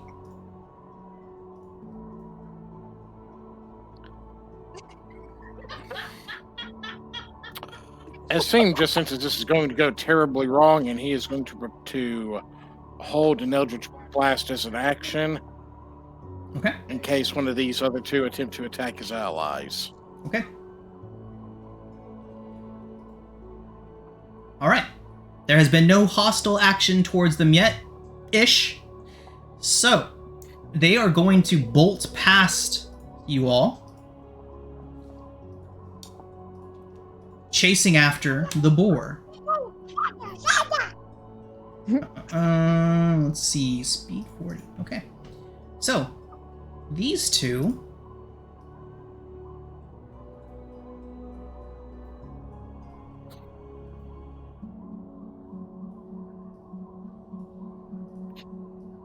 bolt. Does anybody strike at them as they pass? No. I do not. This one bolts. Oh, wait 1 second. I forgot I rolled initiative for all of them. So Salazar, what do you do? We're gonna drop an entangle Okay. on the square to try to tie it up so it can't run. Where are you dropping it? Where's my box? On the one that Mossrot's got lassoed. Okay. So, let me go ahead and put them back, because this one acted first, and it got away before you got a chance to act. So, where are you dropping the entangle? Go ahead and highlight the box for me. Or you know what? I'll go ahead and do this. I didn't say it like that. I'll drop the token out. Got a 4x4 box. So where are you putting it? Oh, not Mossrot. Thank you. That worked. Okay. So that'll be strength saves from both of them, right? Correct. DC 15.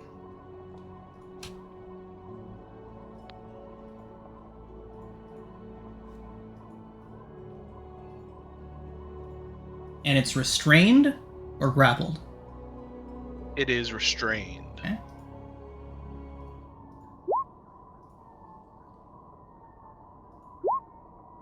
The one Mossrot has fails. The other does not.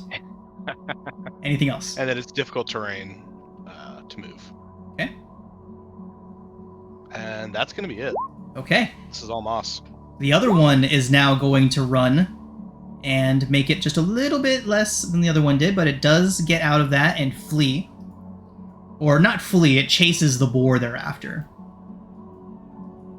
It brings I'm us to... still not attacking. Okay. Brings us to the last one. And it is restrained. Okay. And it can make a strength check to try to get out. And is that at the end of its turn? Or as an action? Action. Action, okay. Okay. What are you doing? It's Come a here. strength save or an athletics check? Strength more. saving throw. Or strength check, I'm sorry. Strength Okay. check. Okay, you know what? I think that would be... Let's see if it's the same roll. If it's the same modifiers... You know what? It doesn't matter. Whatever the modifier was, a roll of That's a you. 2 is not going to get it anywhere. Okay, so it bucks and shrieks and looks like it's trying to run, but cannot. Brings us to Moss again. This is all you, Moss. So Moss would like to secure the line Okay. to a tree or whatever. No, baby. No. Hey, Goober. Ruthie. Hey, stop it. I'm sorry, guys. Hold on one second. You're I'm good, you're being good. assaulted. And I think just very ouch. That no pension. Can she give it pocket bacon?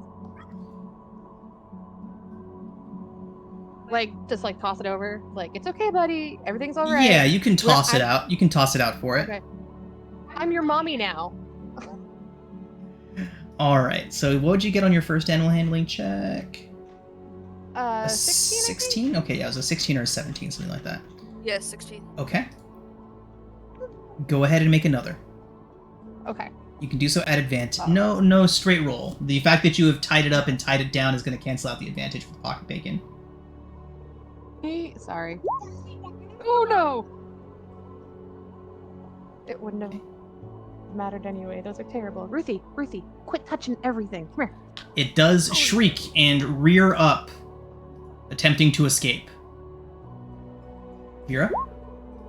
I'm gonna try and step up and then try and calm it down with Moss and see if it's not gonna buck up and attack us. Okay.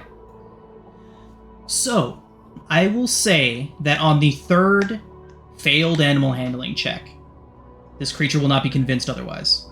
So, Okay. go ahead and make an Okay. animal handling check to try and calm it down. Yeah, God! Okay. God! It continues to freak the fuck out. I just want a dinosaur, guys. I didn't prepare Okay. commands, so I didn't I don't I have think calm I think it emotions has to either. understand language for command to work. Oh yeah, it does, right? I just don't have calm emotions either, which is the other problem. So no matter what I did, I'm gonna start throwing rations at it. It's okay. Okay, can you stop? Anything else, Vera? that's really all I can do. All right, go ahead, Asim. How good is Salazar's animal handling check? 0. Ah, it's not 0. It's a 4. Oh, that's not bad. I don't know why Okay, it's a 4, Sarah. actually. Probably from your Okay, wisdom modifier. Salazar. Yeah, just your flat Oh, wisdom. just from straight wisdom, yeah. Asim's going to clap a hand on your shoulder and put guidance on you. Thank you. Thank you. I don't Ruthie, know. I need my hands. Add 4 to whatever you do. All right, Salazar. you guys want me to do this? Calm it down, man. Better than me. I have a down. +0. I have That's a what I've plus got. All right. 3. I'm gonna go ahead and cast Speak with Animals, Okay. Oh, hooray! which Ruthie, isn't stop. concentration, so the entanglement still holds. Okay. And I'm gonna What do you tell shout it? at. I'm gonna shout at it to calm down. Okay. We're not here to Hopefully hurt it's it. Mossrot just needs a loyal steed to travel through this jungle. But she And thought I great was the honor. loyal steed. Well, you're not a very good one. Wow. Oh. Ouch. Wow. Ugh. I told you that in confidence, Sal. All right. Anything else you want to tell it? We'll see how it responds to that. Go ahead and make a persuasion check. Does it have to be persuasion? Can it be animal handling? It can be animal. It can be animal handling. Oh! 24 then. It Amazing. squawks at you, Salazar, as you squawk at it. The Definitely squawking, speaking to Draconic. right? The back and you're speaking Deinonychus. I don't know what you're talking about. That's Draconic. fair. So as you two speak in Deinonychus back and forth towards one another, it says, "I'm hungry. Damn it! We were about to catch that thing." Stay with us, and you will have plenty of food. You'll never go hungry. It plops. It does Awesome. it does like a full loaf. It's 2 feet. It does a 5 out of 5 loaf. Moss, bacon. I'm going to give it so much food. And I'll hunt for you, and I'll keep you clean, and I'll water you. And she's just like telling it all the wonderful things she's going to do for him, even though he can't understand her. I'll just sit I here and mean- translate. I mean, Asim can't eat anyway, so Okay. I will take the best care of you. If it's possible for a tiny goblin to have heart eyes, she has heart eyes. I will introduce you to Jungle Princess, and you two will be best friends. I'm just gonna translate for Moss. Okay. Okay. One moment, everybody. here you go, Goblin of Heart Eyes. That is. I can't believe this worked. I can't believe this worked either. I was convinced it was gonna take off with Moss. Me too. And time for a new character. To be fair, What happened to your character? uh, Well, they got taken off with a dinosaur. to be fair, we thought the Tarot folk were gonna take over all our small companions, so hey. Okay, stand by.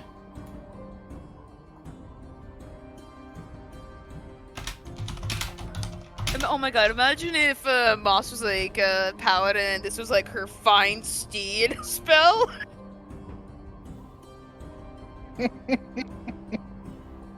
Moss, they Eat need your a heart name. out, Apollo. They're gonna need a name, Moss. Well, what is his name? Can we ask him that? So it kind of tilts its head off to the side. Thinks on it for a moment.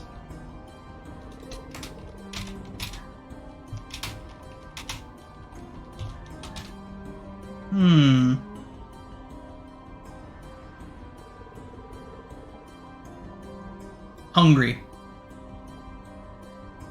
Hungry? Hungry. Because he's hungry. I get it. I get it. His name's a dad joke. Fuck you, Sean. I love it. Hungry. Hungry. Swear to God, Hank. Oh, you know what? One of the first things that came up was a Deinonychus nickname could be Derek. Derek. I have a T-Rex named Derek. What's that? I'm sorry, not T-Rex, a Triceratops. Oh, that's a huge. That makes all the difference right there, doesn't it? Yes, it does. The fuck is this game? Oh no, like this is in my living room. We have a stuffed Triceratops named Derek. I'm not Oh joking. my god. What the fuck? Alright, you all now have a Deinonychus named Hungry. Oh, yes. The best fucking day of my life. Did you all hear the resigned DM in that? Because I heard it. Listen, you put 3 dinosaurs in front of me. What did you think was going to happen? I just rolled the dice, damn it. You rolled the dice for Deinonychus and gave us a mount, so thank you. Like, We lost our dino lead line and then found the dinosaur. Like, Oh, the God. encounter is literally just a wild boar races across the party's path, followed closely by a hunting pack of 1d4 plus 2 Deinonychus. I'm dying. So if this is it for the night, she is going to spend the night making him a collar. Okay. Because she doesn't want any other adventurers or anything trying to hurt him. Mistaking him Can I for help you? someone else's Deinonychus, or a stray Deinonychus, maybe. A stray. She doesn't want anyone thinking he's a stray and he's fair game. No, that is her Deinonychus. They are best friends. Can I help you since this is the 3rd watch and the one I'm staying up for? Yes. Boss is not sleeping. Moss is not sleeping. God. No, okay. she's literally like wrapped around the Deinonychus's neck, just like, I love you. Oh god. Have some bacon. Have some bacon.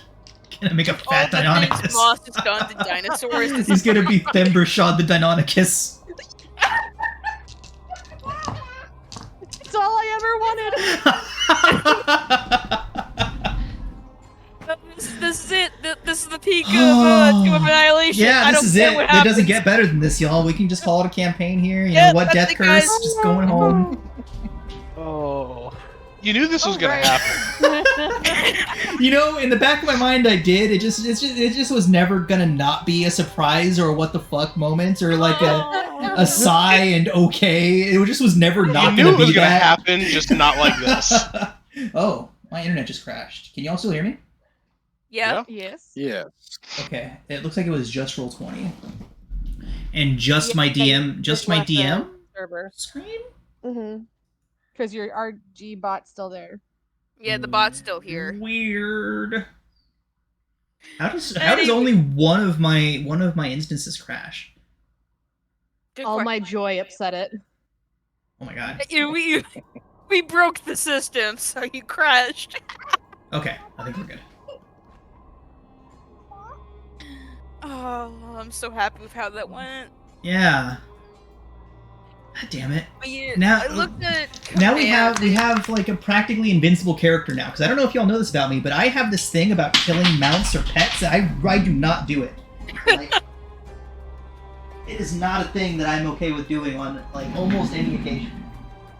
Which dice did I lose? I lost a. So I dropped a dice. Oh no. I know it's the nighttime roll dice. It's the dice that brought you the Deinonychus. Yes. Where the fuck did it go?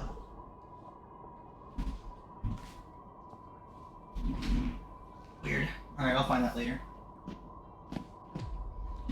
He said before he never saw that dice again. The Deinonychus took it. Right? It's not gonna do anything ever better than that ever, so why use it anymore? Yeah, exactly. We got what we want. Okay, it looks like my internet just briefly crashed out and came back like a second later. Odd. Okay. So, dawn has come. And your party is one member larger. Look at that, you lost an orc and got a dinosaur. We got a mouse. Oh my god, imagine Ace with a not combatant. Oh my god, this is gonna be amazing. Mossrot, mounted combatant, indeed. You have a mount now. It is your mount. Yeah. You can, you don't need the feat. You can just use it as a mount now. So Hooray! Moss, are you familiar with the mounted rules? It's been a minute since I played Brayla. Okay. So it can take the dash, dodge, and disengage actions if you are mounted on it. Right. So you have 80 feet of movement if you're on him. If you're riding hungry. And is that dash? That is the Or is that dash. The regular 80 movement? feet is the dash. It's a Okay. 40 feet movement speed. 80 feet is the dash. Repeat. Disengage does mean that you also can't be the target of an opportunity attack. You're considered the same creature in terms of attacking and all that good stuff. So yeah. Ruthie, Good stuff. please stop headbutting me. I Go need to back find- to dad. Man, that come here, Ruthie. It's upsetting. Being wild. I've been tonight. using the same dice to roll these encounters all game.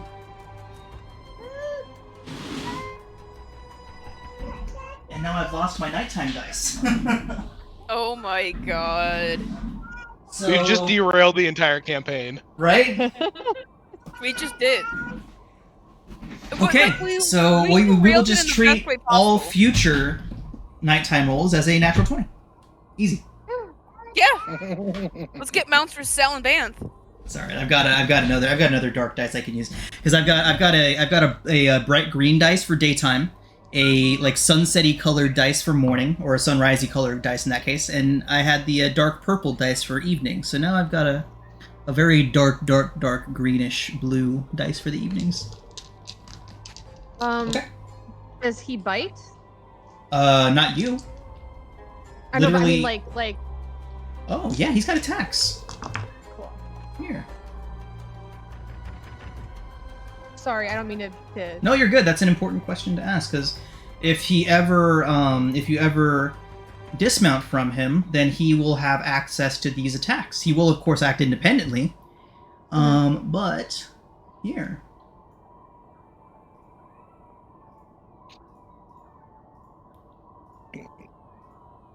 Should be at the top of the journal now. Oh my god, I can't believe we have this. In fact, why don't we just go ahead and do this? Oh my god, he has a multi-attack. Oh my god. And that's only if I'm dismounted, right? Correct. Yeah. Okay. Yeah, and as long as you're mounted. So what you can do is if you're mounted on him, you can let him act independently while you're mounted on him, and then he'll have access to his attacks, but he just does whatever the fuck he wants at that point. Okay. Including taking you where he wants to go. Exactly. Yeah. Well, I'm actually okay with that.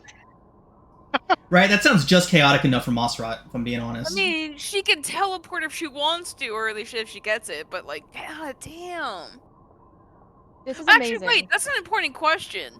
With the rage, what is the text on the teleport? Because I was gonna say, if it's just Moss, then I think it seems like Moss might teleport without him every now and then, but he's thoroughly your Deinonychus now. Like you offered to feed him forever. Like yeah. I mean, I feel like most animals, if you could communicate that to them in a meaningful way, they'd be down. This is amazing. This is like literally the best gift she's ever. Oh my god. Thank you, Sean. I gotta get rid of gourd charge and rations.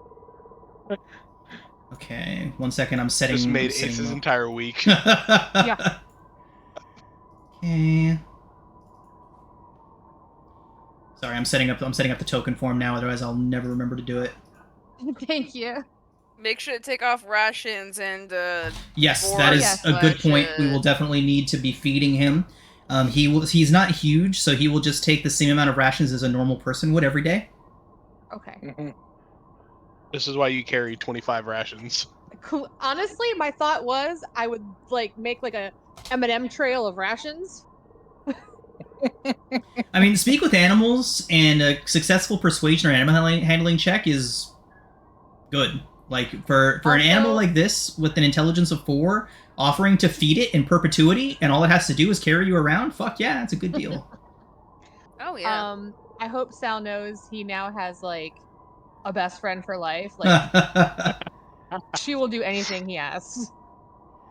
I will carry your shit. Give me your shit. you don't carry that anymore. Give me that. All right. Okay. No, I no, think no. We need to keep you lightweight so you can be fast.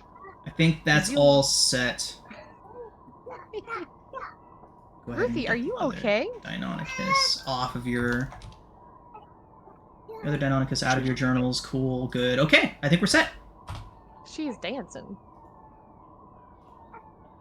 All right. Whee. The next morning. What a night! What a night. Yeah. Okay. Oh man. Are we gonna try and all get mounts at this point? Oh. The weather gets bad, y'all.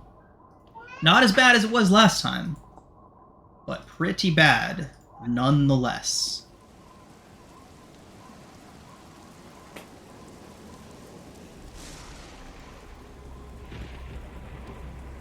What do you all do?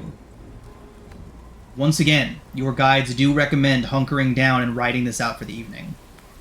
Yeah, that's probably what I would do.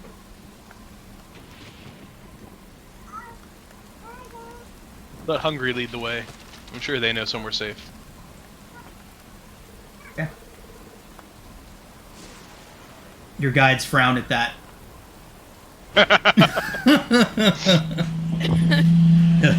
Yeah, how do they feel about us? I think Solita. I mean, they would definitely be surprised that you're able to pull that off. But it's not unheard of. Dinosaurs tame and are ridden and all that kind of stuff with regularity in Schult, so they are impressed. But it's not something they haven't seen. So let's see what happens. You all are out of the Aldani Basin now. You just briefly went into there, so staying put, right? Not trying to gain any ground this day? Yeah. Just play it. Yeah. Considering last time we had to rush when it was rainy stuff, we had giant crocs. Okay. Alright. So, as you all hunker down, this time finding a very large tree, the trunk of which is probably a good 30 to 40 foot radius. A nice hollowed out section of it, about 15 feet up off the ground. Washa and Kupalwe have found this for you and lead you up to it.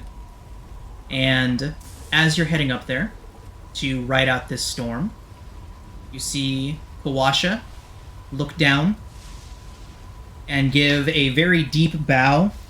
Thank you, little one. We appreciate what you've done. And you all see, as Kawasha moves out of the way, a little humanoid.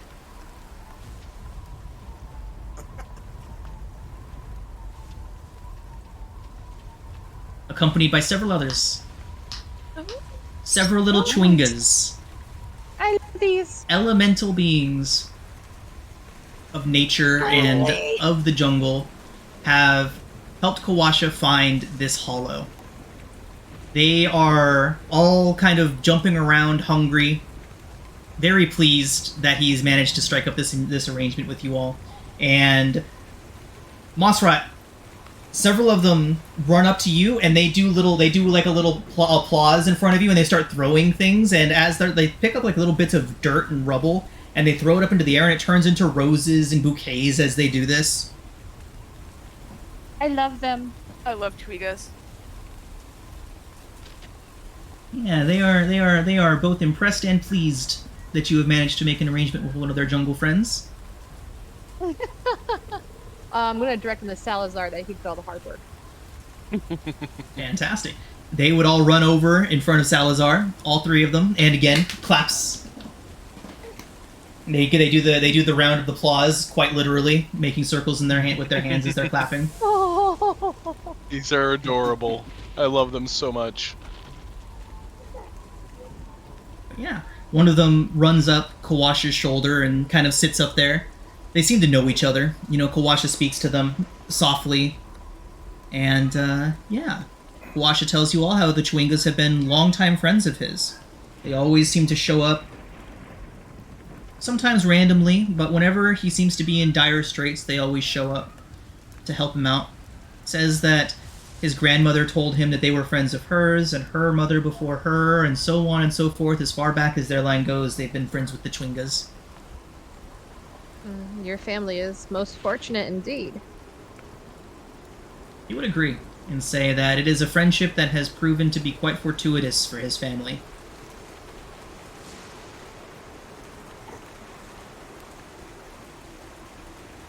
Let me see. Moss is going to introduce them to Hungry.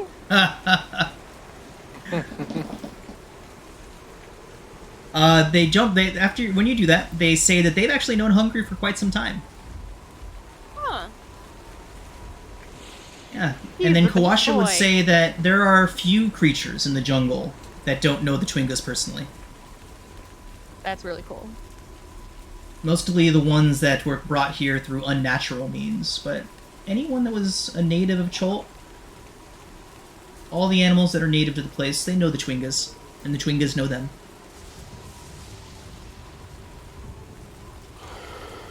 Wilderness encounters, Twingas. See if there's anything that's actually supposed to happen if you roll this. Stand by.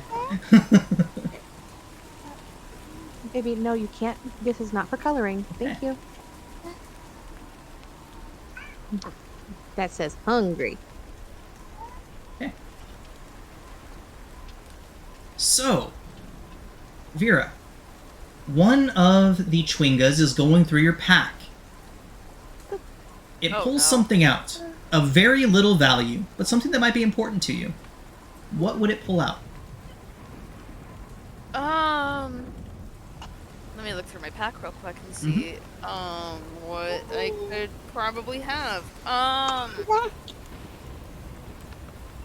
would probably be having, like, some lucky, like, rabbit's foot or something like that I would have gotten from, like, the pirate crew from, like, you know, our trip down the Sheequel Bay. Okay. It pops out with the rabbit's foot, looks at it, looks up at you. The little white dots on its mask get all wide. A little white shine comes at the bottom of one of the corners of its big wide eyes, and it holds up the rabbit's foot, and then it holds up a petal, a rose petal. It pulls the rabbit's foot a little closer to itself and hands the petal out to you. Aw. I'll Great. take the petal. Like, I'm not gonna fight, like, you know, this little Chwinga, because I don't know the symbolism for the rabbit's foot for them, so I'm like, thank you, I guess, and I'll take the petal from them. It holds the rabbit's foot close to its chest and jumps up and down a few times, and then runs over to its friend, holding it high up over its head, and runs around them a few times. It then reaches behind it like it's putting it away somewhere, and the rabbit's foot disappears. It's not carrying a bag or anything, it just put it somewhere. But yeah. You spend the rest of the evening in the company of the Twingas. They entertain you all, playing out various little pantomimes of their recent exploits.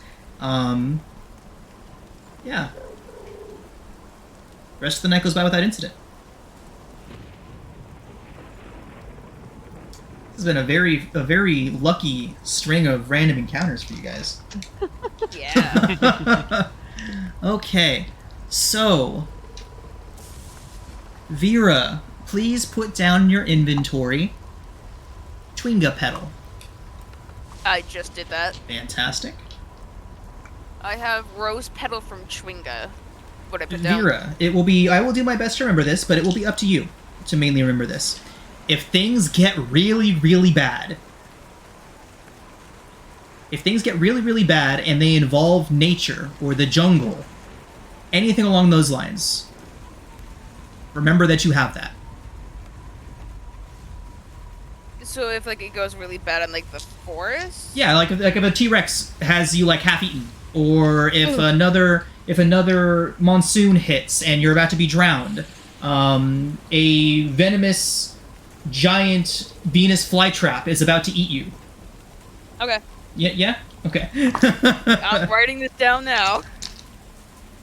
Just something really, really bad T-Rex. that has to do with nature.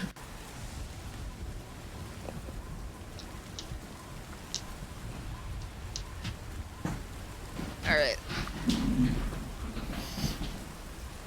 Okay. The rest of your evening proceeds without incident.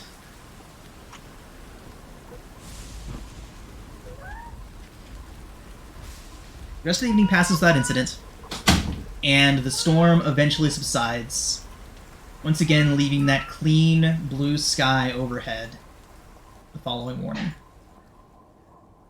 See if y'all can make any headway this time. The following day! Yeah! Time to get this posted on my monitor so I remember. Okay. You guys are gonna make up some ground today. You do make it deeper into the jungle. And this entire day is a nice, peaceful romp through the jungle. Nothing more than the errant insect getting caught in your ointment here and there. Creatures watching you from a distance, but nothing seeming brave enough to attack you this day. The next day. Is there anything that you all want to do during your travels? Anything specific you all want to take? You all want to be doing during your walk? Your full day of general calmness. Probably looking over that pedal to see what I can figure out from it. Okay. It looks like a banana leaf that has been formed and shaped into the form of a rose petal. Huh. Actually, I do think that there is something that my character baby, might shark. ask both Vera and Salazar. Okay. Since they both are practitioners of magic, if either of them at some point would have any ritualistic style spells that Asim could learn. No. Could definitely Do not try to spit. teach Go. you some. Because the I thing is mean- with him being packed to the No, ma'am. tome, he can do ritual spells. Yeah, I can probably, because I don't have this spell on my list right now. But since I am a cleric, I can maybe give you prayer of healing, potentially. I was looking at like speak with animals. Yeah. Let me re-look at the spell list for Detect cleric. magic if you don't have it already. That one I've got, because that's just a solid one to Yeah. always Yeah. give. Depending on what level you can do, I've got like water breathing, water walk. I can prepare a different day. Speak with animals is probably the only one that might be interesting that I have prepared. If I recall right, it's essentially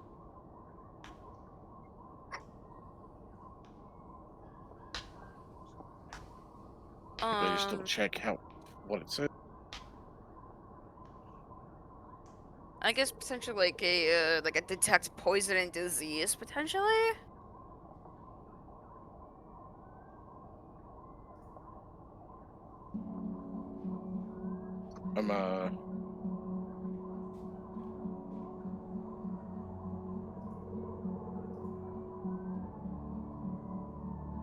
Oh, gentle repose actually might be interesting. Ooh, Gentle Repose is a good spell. Very Not underrated. useful. Yeah, especially for a campaign like this, that actually might be interesting.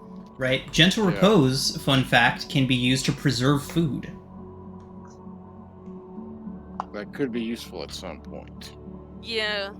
Like I already have purified food and drink, but being able to double up would not hurt. And I figure since I'm packed to the tome, that could sometimes alleviate some of the weight on other spellcasters to carry some of those ritual ones if I can get them.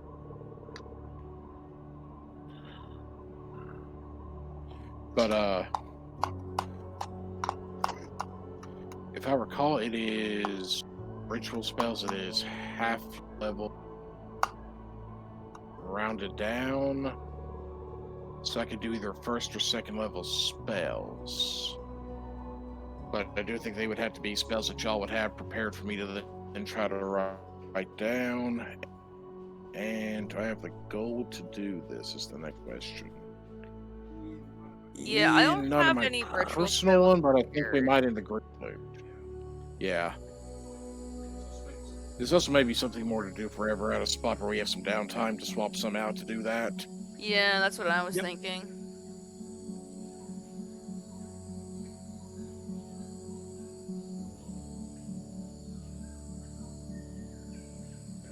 Right, so we have some gold, but that's kind of in our party manifest instead of personal gold. Yeah.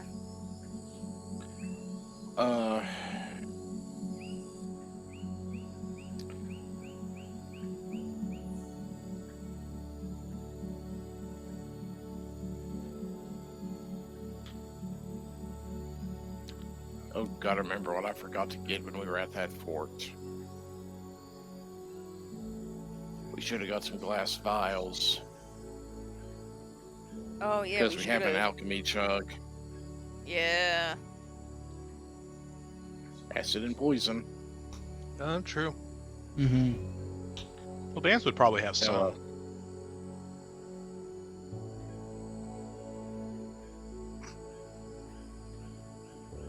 Okay. Still, I don't have any on me, so I'm not doing that. Oh well. Anywho. All right. Yeah. The rest of your day just passed by without incident. Hungry seems quite content with the arrangement.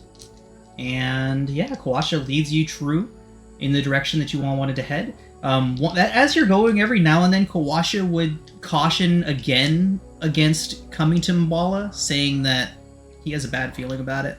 That the witch that resides there, if there is a witch, it just doesn't seem right to him. But again, Kawasha is the paranoid type. So, yeah. Well, Oh. Oh. Oh, Oh. what did you do?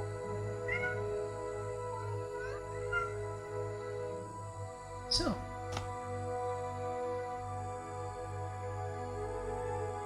You all continue your travels, heading in the direction that you intend. Early in the morning, within about an hour after you break camp and begin heading out,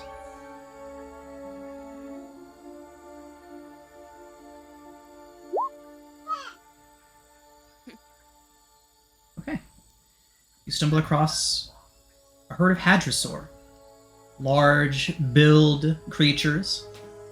They're grazing near a pond. Let's see how many of them.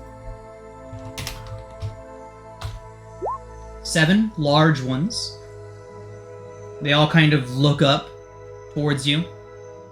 I'll show you the hadrosaurs real quick.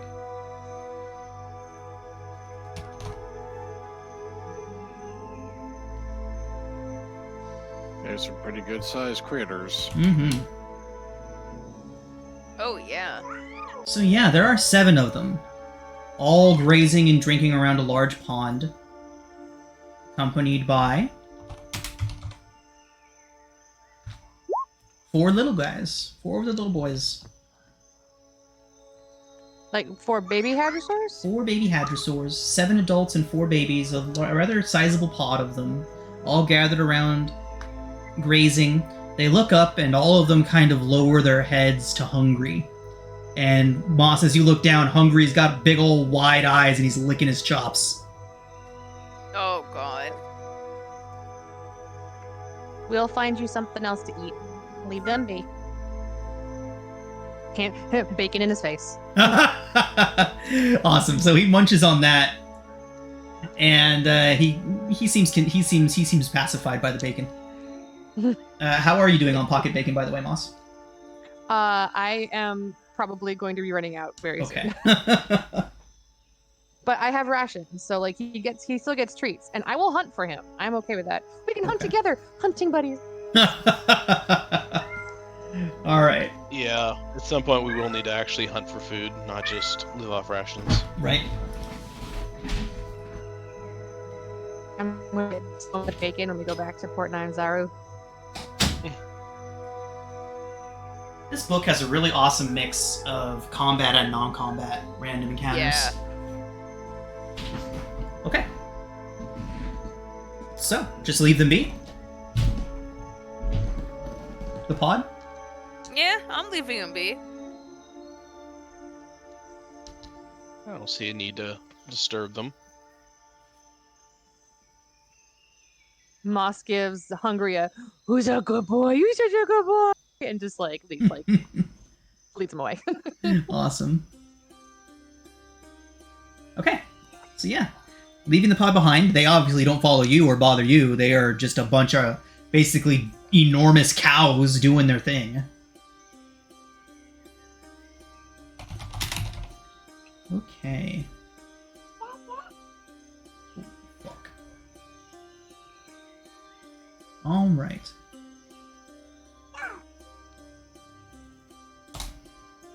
Could somebody please... Let me see. There is... Oh, somebody please roll a d6 for me. Not it. I'll do it. Okay.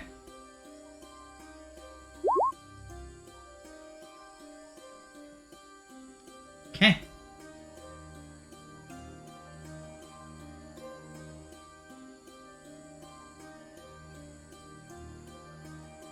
Let's get hungry out here.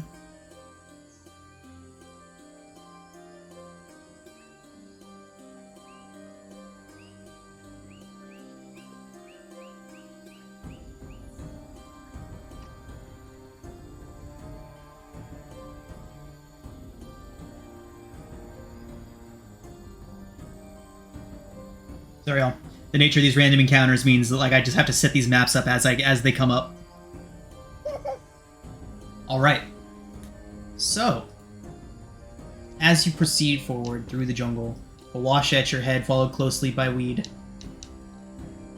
Zelita taking up the rear of the column. Salazar, what's your passive perception? 17. 17. Very good. Okay.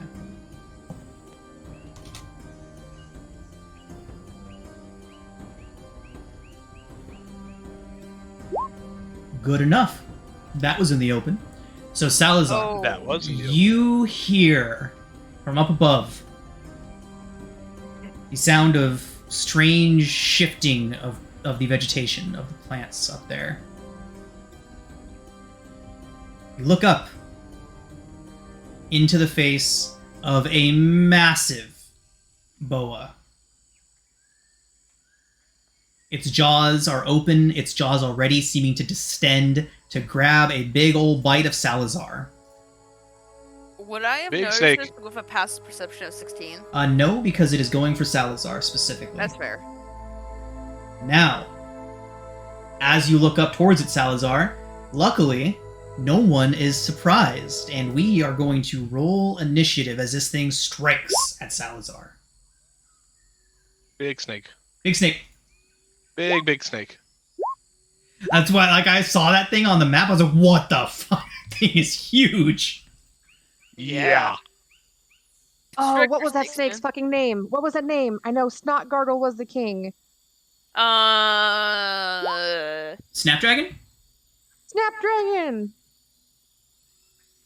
This is not Snapdragon. And the music comes on. Thanks, Sean. Oh, I did not roll. I'm so sorry. I'm so sorry. I'm so I sorry. haven't rolled yet either, you're good. Okay, there we go. Oh my Oh, it got high. 3 of us are higher Salazar, what the shit? Alright, fine, whatever. No one has to get eaten today. Alright, Moss, what do you do?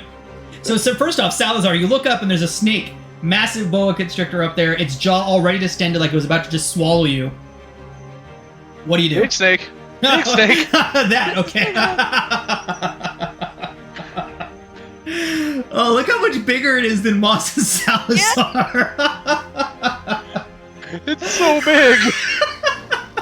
That's what she said! Oh no! Okay, Moss, you're that was too easy. I believe this is what they call a danger noodle. A danger noodle. It's an up rope. Okay. Dude, the I danger would like noodle! to rage. Okay. Okay, it's not a flump bomb. Hold on, let me see. I think we all know what 3 is It now. confuses one weapon of my choice that I'm holding until my rage ends. Weapon's damage type changes to force, and it gains the light and thrown properties with a normal range of 20 feet and a long range of 60. Holy if shit. it leaves my hand, the weapon reappears. You just get a Thor hammer. Fucking sweet. I did, and it's a glaive. Fucking glaves at this thing. Me and my glorious Mount Hungry are going to disengage. I'm going to scoot back over. I'm going to scoot over here, I think, and yeet Yeet. my glaive. Where how do were I you, roll? Moss? Are you using your disengage action from Hungry? Yes. Okay. Me and Hungry are Also, I'm just going to running. assume that you are that you are riding Hungry unless you state otherwise. Unless stated otherwise, yes, please. Thank you so much. 'Cause I'm never getting off again. So how do I just roll the glaive normally, or do I like how do I? It throw sounds like you roll it normally, yeah. Okay, thank you. 14? 14 hits Sweet. for 9 force. Only it's force damage now, yeah. Jesus. And she lets out a little moss rot war cry, a little. Why is it a SpongeBob war cry, huh? It's actually the thing from Clone High, but I will accept that. Oh, second attack! It's back in my hand. I'm gonna do it again. Yeah, This is level amazing. 5 barbarian. I have. It's been a minute since I was a barb. 12 just hit. hits. Oh my god. For 14 force. 14, nice. I am telling Hungry that he is the best boy and he gets to eat the thing when we're done. I don't blame you. That's dinner, baby. Let's get him. Dinner! Oh my god, this is great. Okay. Anything else from Moss? No, Moss is good. Thank you so much. Salazar! Real quick, we have the same issue with my token. Oh, yep. What's I don't know wrong? why that. I keep forgetting to turn it off of being a drawing. I am going to officially save it to your token right now. I thought I did Okay. that already, but apparently not, but I will do it right now. Yes, baby. Come on, That is okay. Use selected token. Save. No. Okay, go ahead, Salazar. Okay. I don't want to get eaten. So we are going to first, as a bonus action, do Draconic Cry. Screech at it,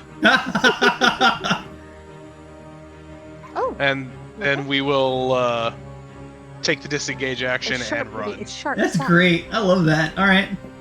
Right? Fucking Sal. Run away. And that'll be turn. Okay. You all have advantage against the snack. Asim? I'm a sick snack. Asim staring at this.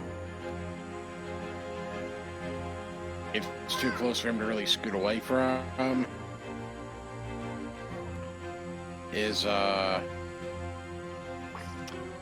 Well, we're going to use Green Flame Blade on this son of a gun. Okay. With his dagger.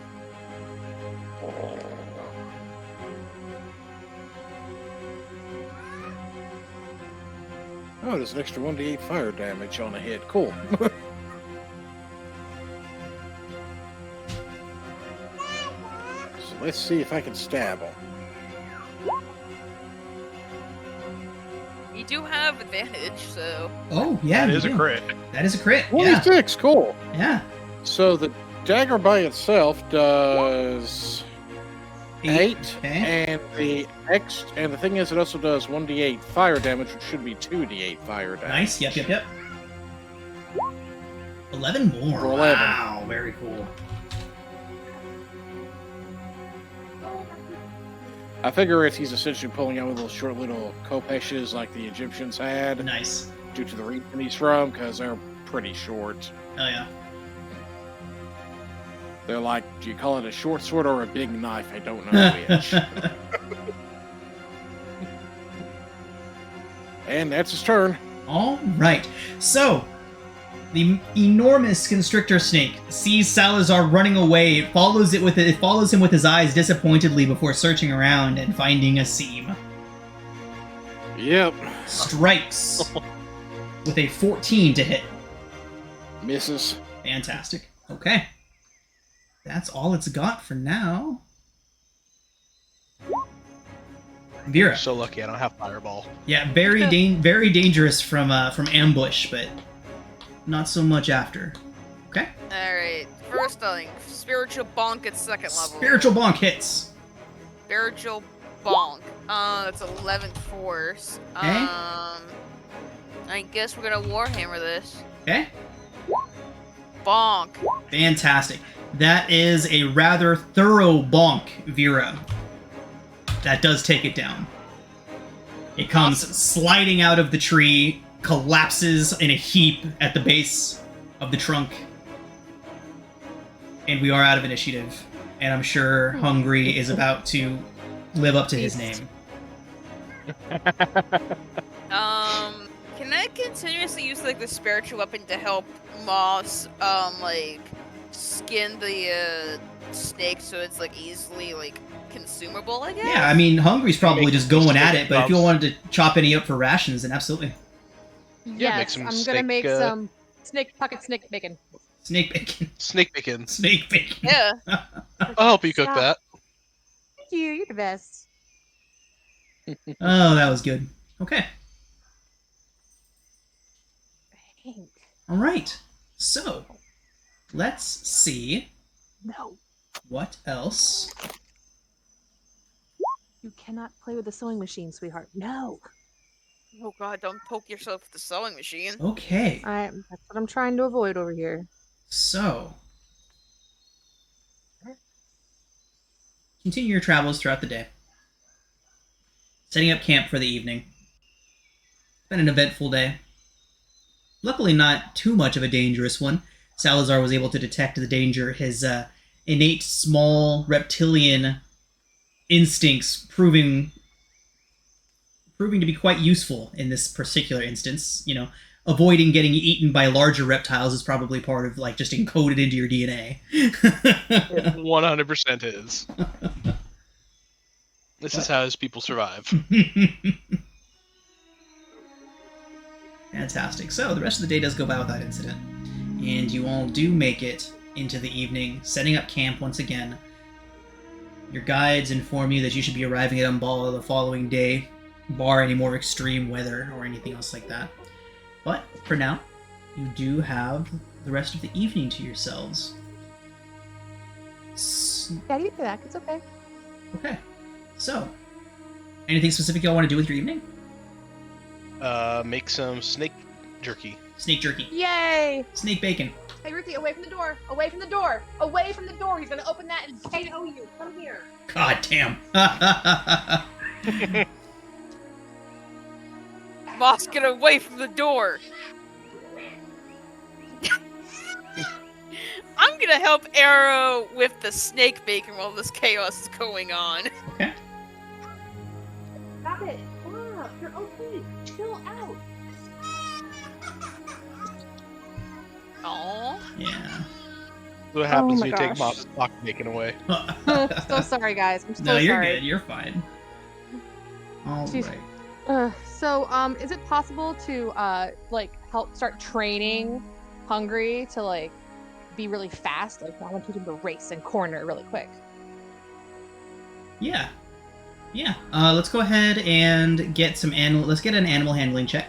You can do these animal handling checks each evening that you don't have any major events unfolding. As long as you got the spare time, you can make an animal handling check to get Hungry ready for the races. Aw, Can I give you an enhance ability? I would love that. Baby, you're okay. I just don't want you by the door. Okay. Here, have a Twizzler. So Moss, yeah, a 16 with an enhanced ability attached to it. How much will that get her? It gives advantage. Oh, advantage. So 16, perfect. Okay, so a 16, Moss, you can count that down as one successful night of race training. Cool. So take note of that. The more successes that you have on that, the better Hungry will be at the races. Amazing. Yeah. Now, I know several of you have high passive perceptions. How many of you have passive perceptions above 15?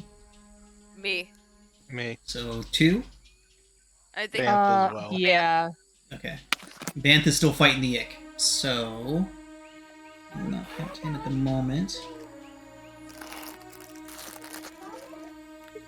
There It we is go. Strawberry. Chill out. There we go. Oh, God. I am down So- one rage. Or is this nighttime? It is nighttime. Okay. It is now the evening. So,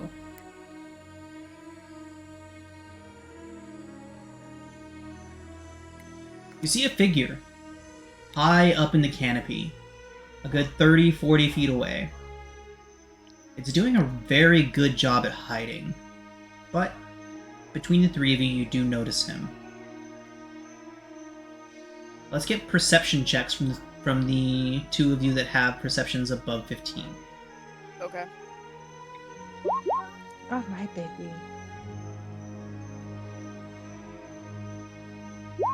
Okay, fantastic. You both do notice that it is a tabaxi up there. Cool. He seems to kind of just be casually observing you all. No weapons drawn, it's not like he has a bow aimed at you or anything. You see him kind of stiffen for a brief moment. He's clearly noticed that he's been perceived, that you all have noticed him. He kind of gets low in his tree, and with the two of yours 21, you can see him kind of giving like an approving little nod.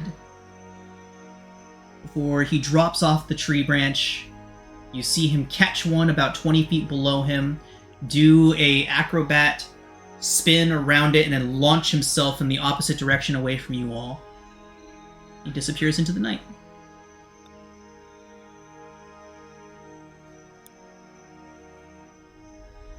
We've got somebody watching us.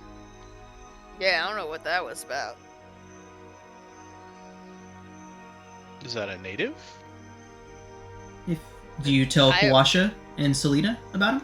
Yeah, I was thinking of asking Salida. Yeah. So Salida would say that, yeah, the tabaxi of the jungles are not prolific. They're not. They're certainly not among the most populous races in Chult, but they definitely have communities here. Most of them are solitary individuals who like to travel and hunt on their own. But every now and then you'll come across a group of them, a village even. She says that if he had intended any harm, he likely would have done it well before we noticed him. He likely was just curious. It is perhaps their most defining characteristic is their curiosity. So, she says if he hasn't shown any hostile intent yet, it's probably nothing to be worried about, but she will certainly keep an eye out for him. I wonder if they have a village or something nearby here.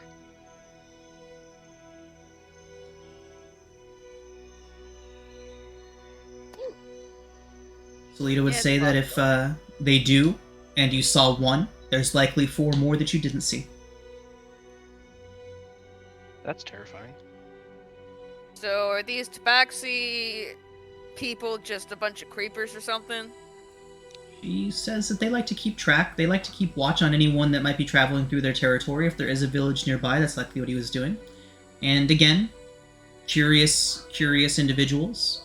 If even if he was by himself, he likely just saw you all and was wondering what y'all were up to, what you were about, and that was that.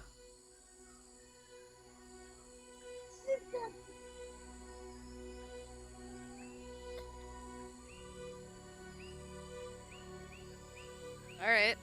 Well, I'm gonna go to bed. I'm not dealing with this tabaxi wherever he is. I mean, as long as they're Um, not trying anything. Yeah. So Moss is going to put a blanket outside the tent in case the thing needs it. And she's going to sleep. He She's gets cold. hungry. Alright. Mm-hmm. Okay. The rest of the evening does pass by without incident. So, my ooh at the beginning of this day, I rolled 3 encounters. The first time in this adventure so far that I've rolled encounters for morning, evening, and afternoon. But they were all not too dangerous. The snake could have been bad. If that got the jump on Salazar, that could have been bad. But Salazar's got a very high passive, so... I was sitting there thinking, Prides like, himself in not being eaten. the snake does not have the swallow ability innately, but I might make an exception for this instance here. Oh. That would have been terrifying. I mean, small as he is. Exactly. Going for Moss Rod or Salazar, I think I might have just added a little piece of something to his stat block. But that didn't become relevant. So, with that, we move on to our next day.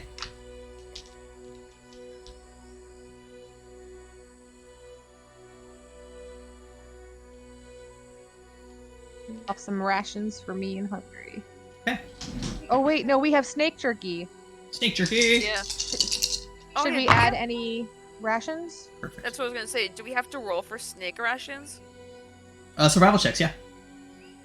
I'll give Sal guidance since he has a better survival check than me. I have a 6, if that helps. Yeah, I mean either way, I'm giving guidance to someone. What do you want to do there, Sal? You or me? You can No, both I try. rolled. It's a big you already snake. rolled, It's a okay. big snake. You can both go at it. Oh, okay. I'll also throw guidance on whoever Vera did not toss it on. Okay. So We we'll did- say that we'll say that Hungry did in fact live up to his name, and there just wasn't that much snake left when he was done. So we will say 5 rations total were gotten off of that. Alright. That's not bad. Yeah, not bad. 12 is not a bad roll. It is just not a good roll. Make a nice little stew for the night. Yeah. So, about midway through the day of the next day of travel, you all do exit from the tree line into the marsh of the Aldani Basin. Ahead of you, you see a 100-foot high plateau with sheer cliffs, rising above heaps of boulders as large as ships. A narrow path is cut into the cliff face and seems to climb all the way to the top. We're going to call it a session here.